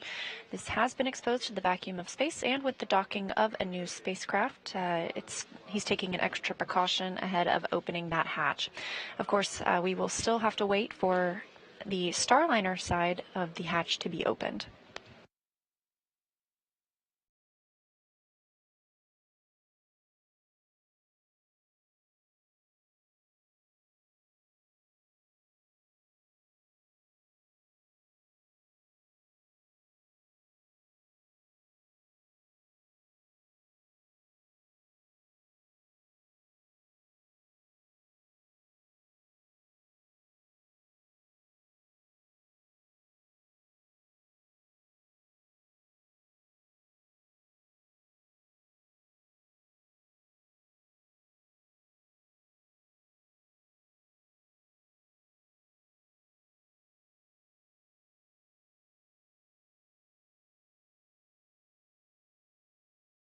Matt Dominic, NASA astronaut, has opened the APAS hatch. He will go in and take some photographs of that space between the APAS and Starliner hatch.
Starliner Houston, big loop, you okay with us activating Mustang?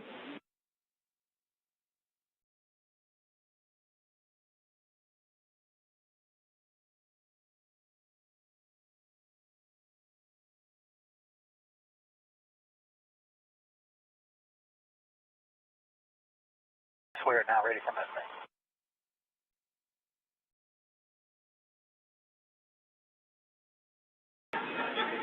Okay, it's coming up.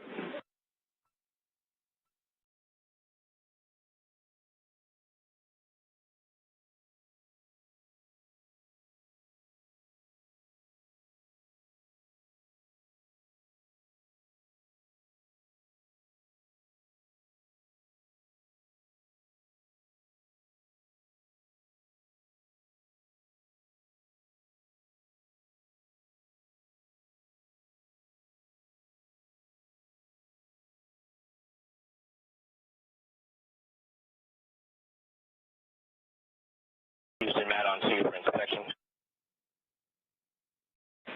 Go ahead, Matt.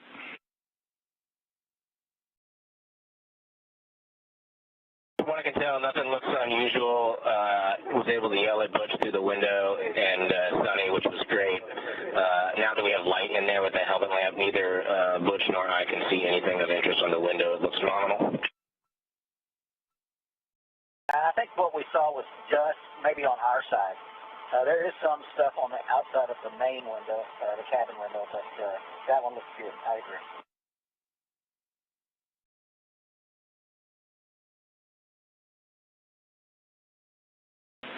Copy that, Matt. Great news. Thanks. Those words coming from teams on the ground to Matt Dominic and Butch Wilmore aboard the International Space Station and Starliner, respectively. They were looking to see if there was any residue on the small window that is on Matt, you go ahead and continue with the rest of step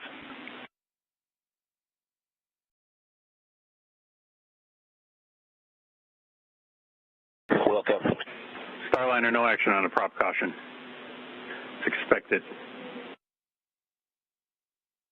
Again, they were looking for any residue that might be on the window on the IVA hatch, the intravehicular activity hatch. This is the hatch that is on Starliner. Hearing a good report and no further actions there, so they are going to prepare to open up that hatch and welcome Butch and Sonny to the International Space Station.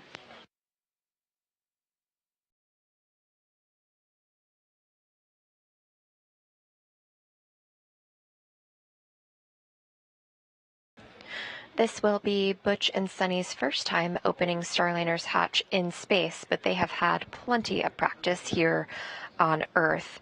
They've trained extensively with Boeing's mock-up trainer hatch and a standalone hatch at Johnson Space Center in Houston. They've also worked with the paddleboard vehicle hatch in Florida, which is very bulky and very heavy. And your report about your window, I can give you a go now for step 6.2. In addition to the go for step 6.3 that I gave you a few minutes ago, but stand by for the next go.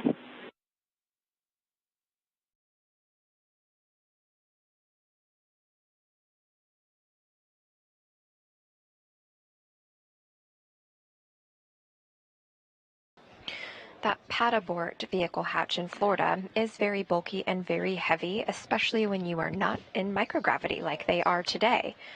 But the Starliner flight crew integration team, made up of mostly human factors engineers, came up with a way that allowed Butch and Sonny to train with the bulk of the hatch without the 100-pound weight of the hatch by using a 15-pound foam replica that helped validate hatch stowage and moving about the Starliner cabin.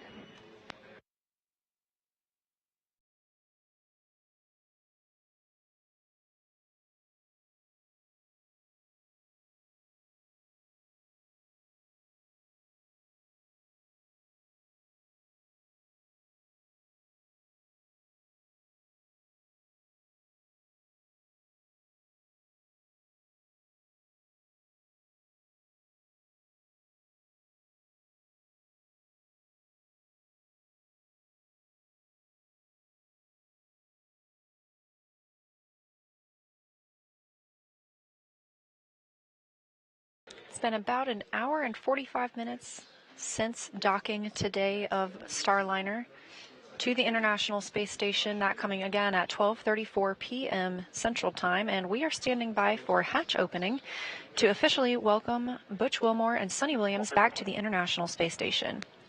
This is the third flight to the space station for both crew members. I'm sorry, Butch, didn't quite copy that. Did you say 6.2 complete?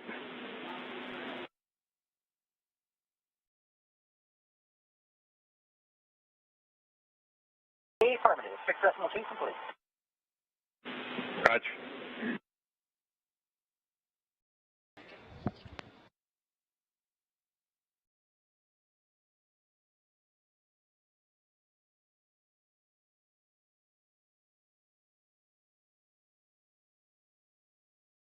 Turn down the cabin test number if you'd like. And no action cabin temp. Hi, I didn't copy your last though.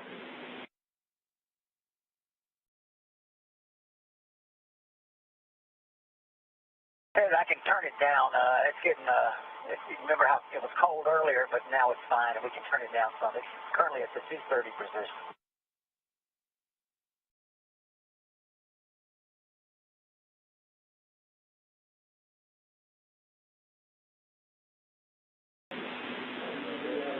All right, Butch, your discretion on the temperature.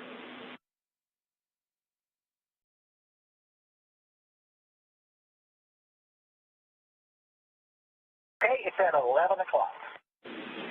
Roger.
Starliner Houston on the big loop.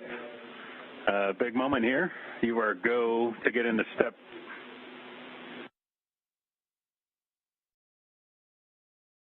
All right, no action message. You're go to pick up in step 6.4 and through the rest of step 6 to open the hatch.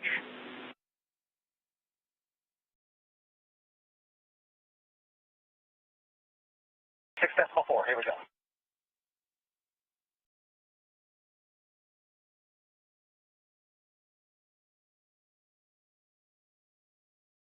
We are standing by for the opening of the Starliner hatch.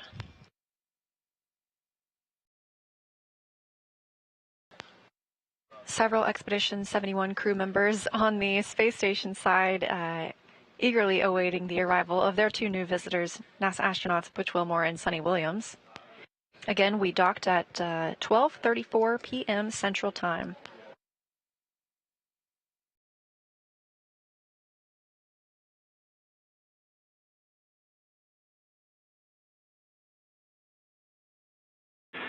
Station Houston on the big loop. We're about 1 minute out to a handover. We'd like to hold off on ingress. We'd like to get this on video.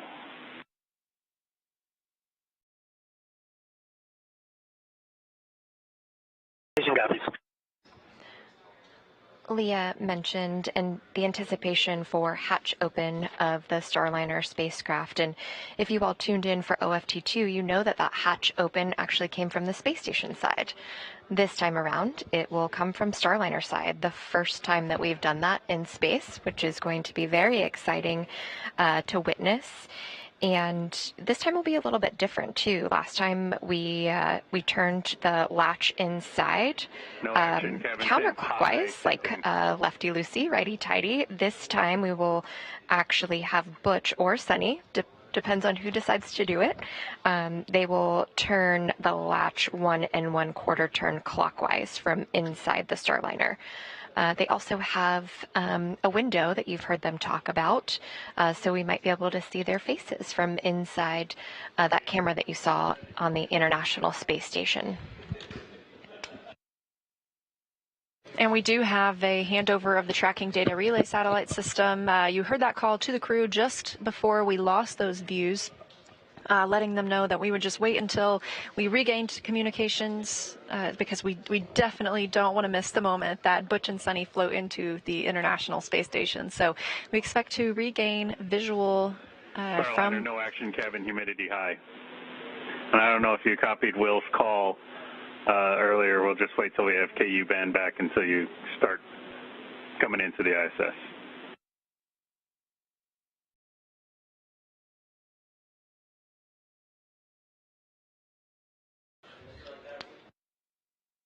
That's Capcom Neil Nagata speaking with the Starliner crew, letting them know we are standing by for hatch opening. And we have regained video. With KU and video. With the exception of crew sleep, Butch and Sunny have been very busy aboard the spacecraft. And I know that our Starliner and Boeing and NASA teammates here on the ground just can't wait to talk to them about their experiences, so that we know how to make adjustments for future missions, longer duration missions to the International Space Station. Earlier this afternoon, I got a text message from former NASA astronaut Chris Ferguson, who helped in the Starliner's development, and I bet he can't wait either. His fingerprints are all over the spacecraft, and now so are Butch and Sunny's.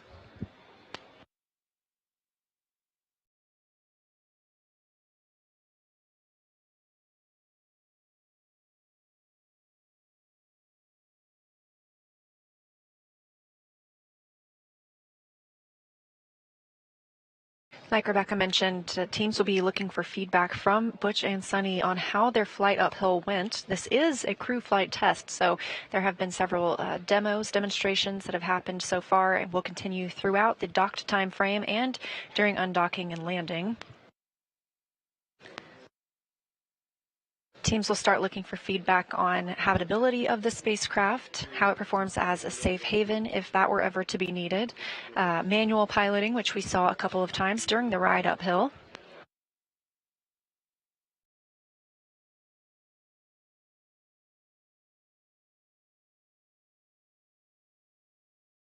And once the hatch is open, we'll be waiting to see the bell on the space station side be rung to welcome 2 new visitors to the International Space Station.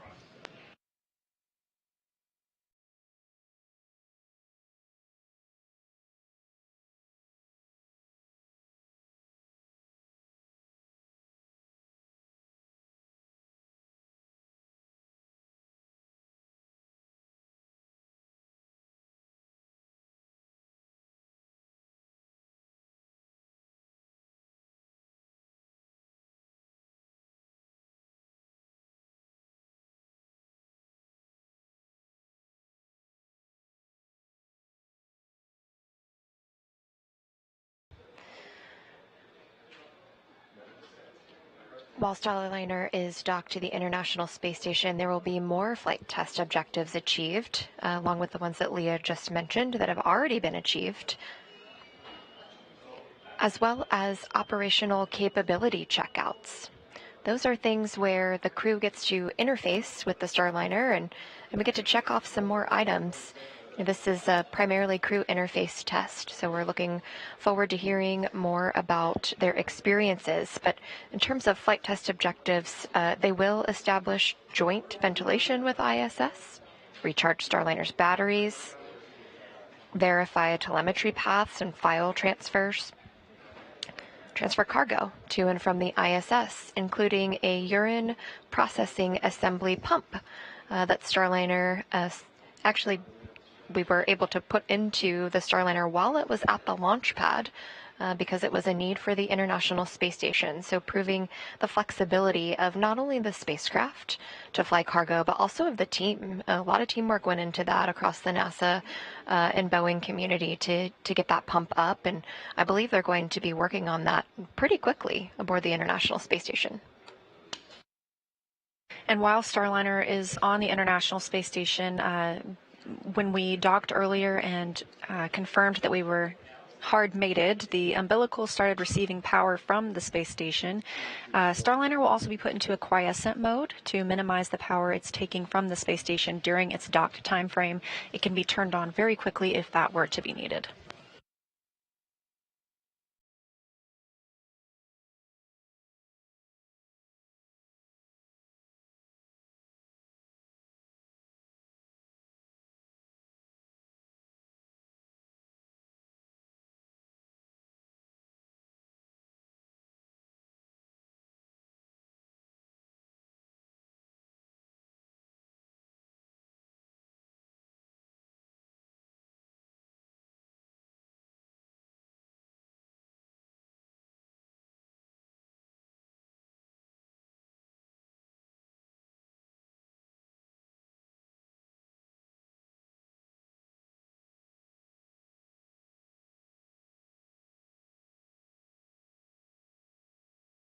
From what we can see in this view, it looks like we have most, if not all, of the crew members aboard the International Space Station awaiting their visitors to open the hatch on the Starliner side. Currently living on the station, we have the Expedition 71 crew, including NASA astronauts Tracy Dyson, Mike Barrett, Matthew Dominic, and Jeanette Epps, and Roscosmos cosmonauts Oleg Kononenko, Nikolai Chub, and Alexander Gerbyankin. Of course, we're adding 2 more NASA astronauts to that mix today, bringing the total of people living and working on the space station to 9. Leah, this again is just a display of a team sport. When we think about Starliner, yes, it is an American capability, but it's also going to provide global access to the International Space Station and potentially new destinations in low Earth orbit. We'll see at least one international crew member fly up on Starliner 1, Josh Kutrick, Canadian Space Agency astronaut.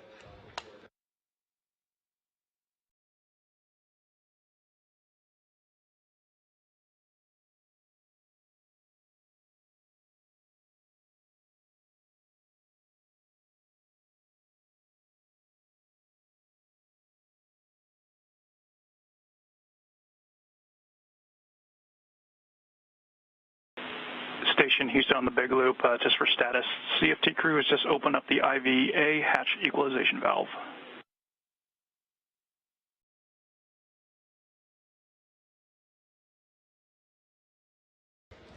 Cannot rush into opening 2 vehicles that are connected in space.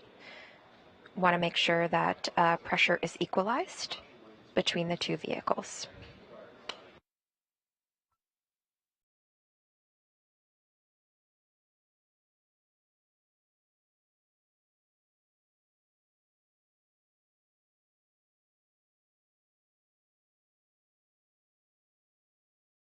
All eyes on the IVA hatch. Maybe they're not in a rush.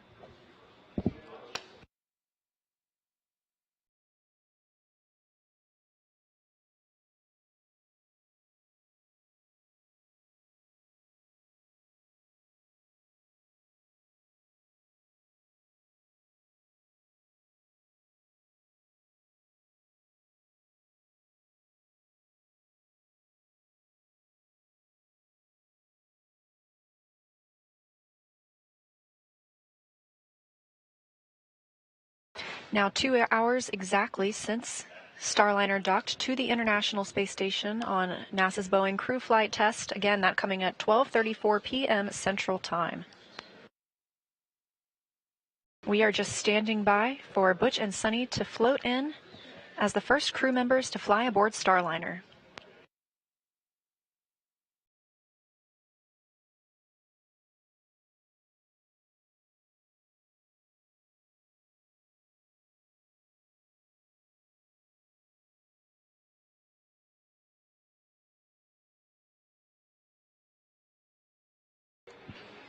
I saw Sunny Williams at the orbital flight test landing in New Mexico, and I remember her telling Rosie the Rocketeer, which was the ATD riding in the vehicle, hey, get out of my seat. So maybe she just doesn't want to get out yet.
While we can't see what's happening inside Starliner right now, we do know that after lessons learned from Orbital Flight Test 2, the teammates for Starliner actually redesigned the hatch stowage procedures and the straps. So basically modifications to securing the mechanism. So it floated around a little bit more than we anticipated for OFT2. So they went from 2 anchor points to 4 anchor points. So you could imagine maybe they're working on that right now. So the hatch is likely out of the way and they're working on stowing it. Yes, it's definitely not as quick as the movies when you watch spacecraft arrive to another orbiting laboratory. There are several procedures that have to take place before the crew can fly in, things that need to be stowed, and we take careful detail to track everything aboard the International Space Station as well as aboard a visiting spacecraft to make sure everyone arrives and leaves with what they brought up or what they needed to leave on board. I do remember Sunny saying during one of their free flight downlink events where we heard the audio saying that she promised the team she was going to clean up after herself, and Butch was modeling that for her.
looks like the anticipation is building with the International Space Station crew. So, we kind of talked about it before, like a road trip, like little kids waiting for your parents or grandparents to arrive for the holidays. It's probably really exciting and also really like, hey, come on.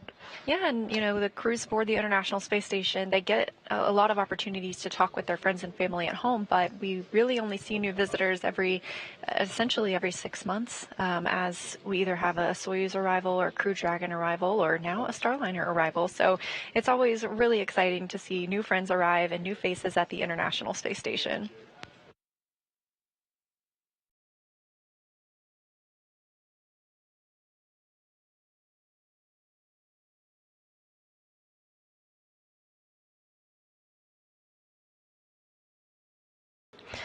NASA astronaut Jeanette Epps seen in view on the left-hand side of your screen, and she actually trained to be on the Starliner 1 mission.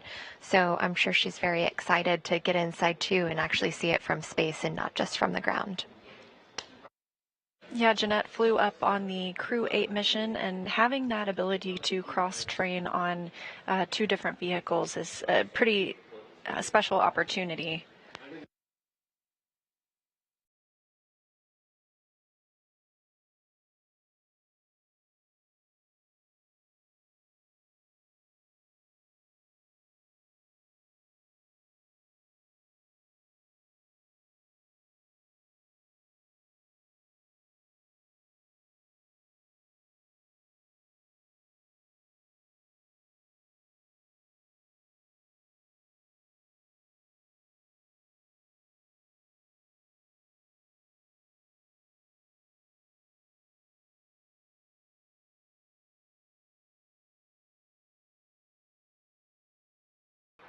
Hey, Butch and Sunny put in a lot of work to get here, so they deserve to take their time. We're looking for a grand entrance.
Teams here in the white flight control room are conducting a handover between shifts. The new flight director on console is Rick Henfling.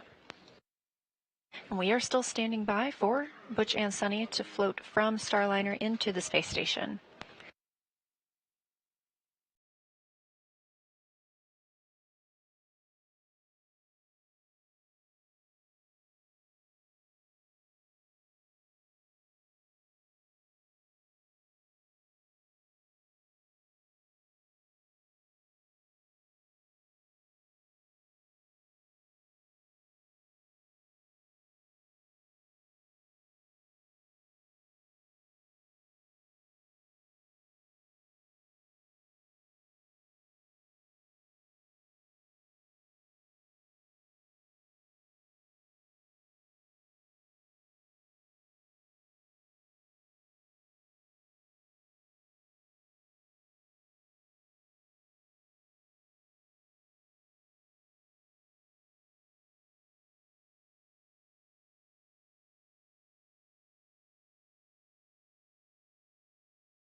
Lots of cheering here in the room. Big hugs.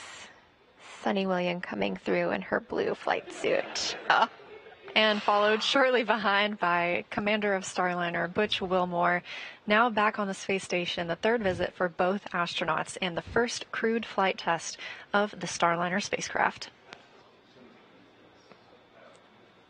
Everyone looking very happy, like they had a great ride.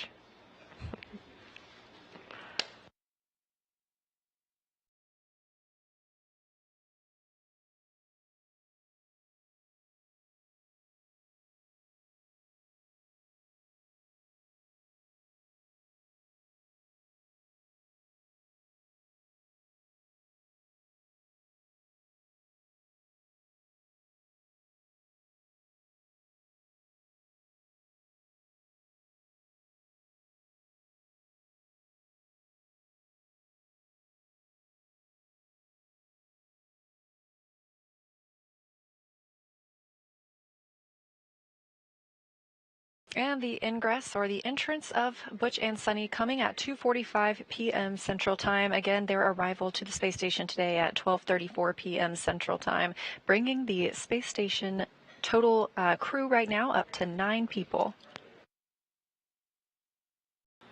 Arriving for the first time ever in Boeing Starliner spacecraft.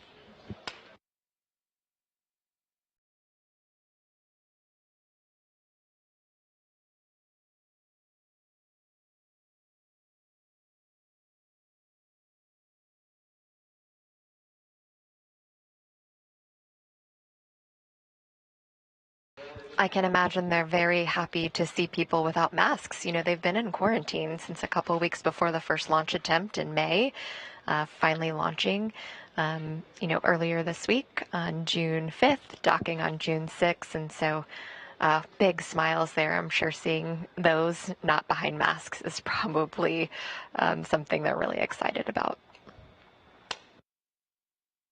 And again, that launch coming yesterday morning at 9:52 a.m. Central Time from Space Launch Complex 41 in Florida atop a United Launch Alliance Atlas V rocket.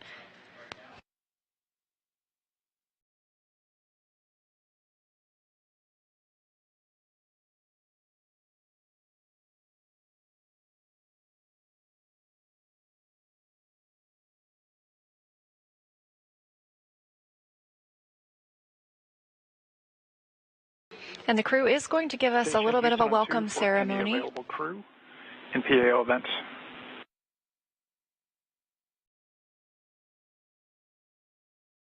Go ahead, Houston. Hey, we'd figure Butch and Sunny want to take a quick break here, so you guys let us know when you're ready for the event, and whenever you have a chance, we'd like to do a quick voice check. We'll get that set up. Thanks. Yeah, Houston, you want, which camera you want the microphone on? Are you using both cameras or just one?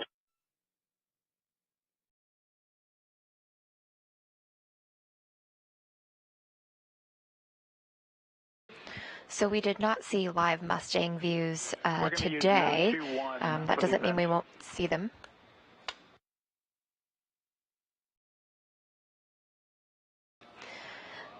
But teammates here in Mission Control were working an issue with an IP address. So very similar situation that you might have at home, but we will get to see that. And we will also get all of the downlink events that you heard via audio transferred while they're docked to the station. So we'll be able to put those out on our channels after we get through this big milestone where we welcome the crew.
Again, live views here aboard the International Space Station as we have just seen NASA astronauts Butch Wilmore and Sunny Williams float through the hatch from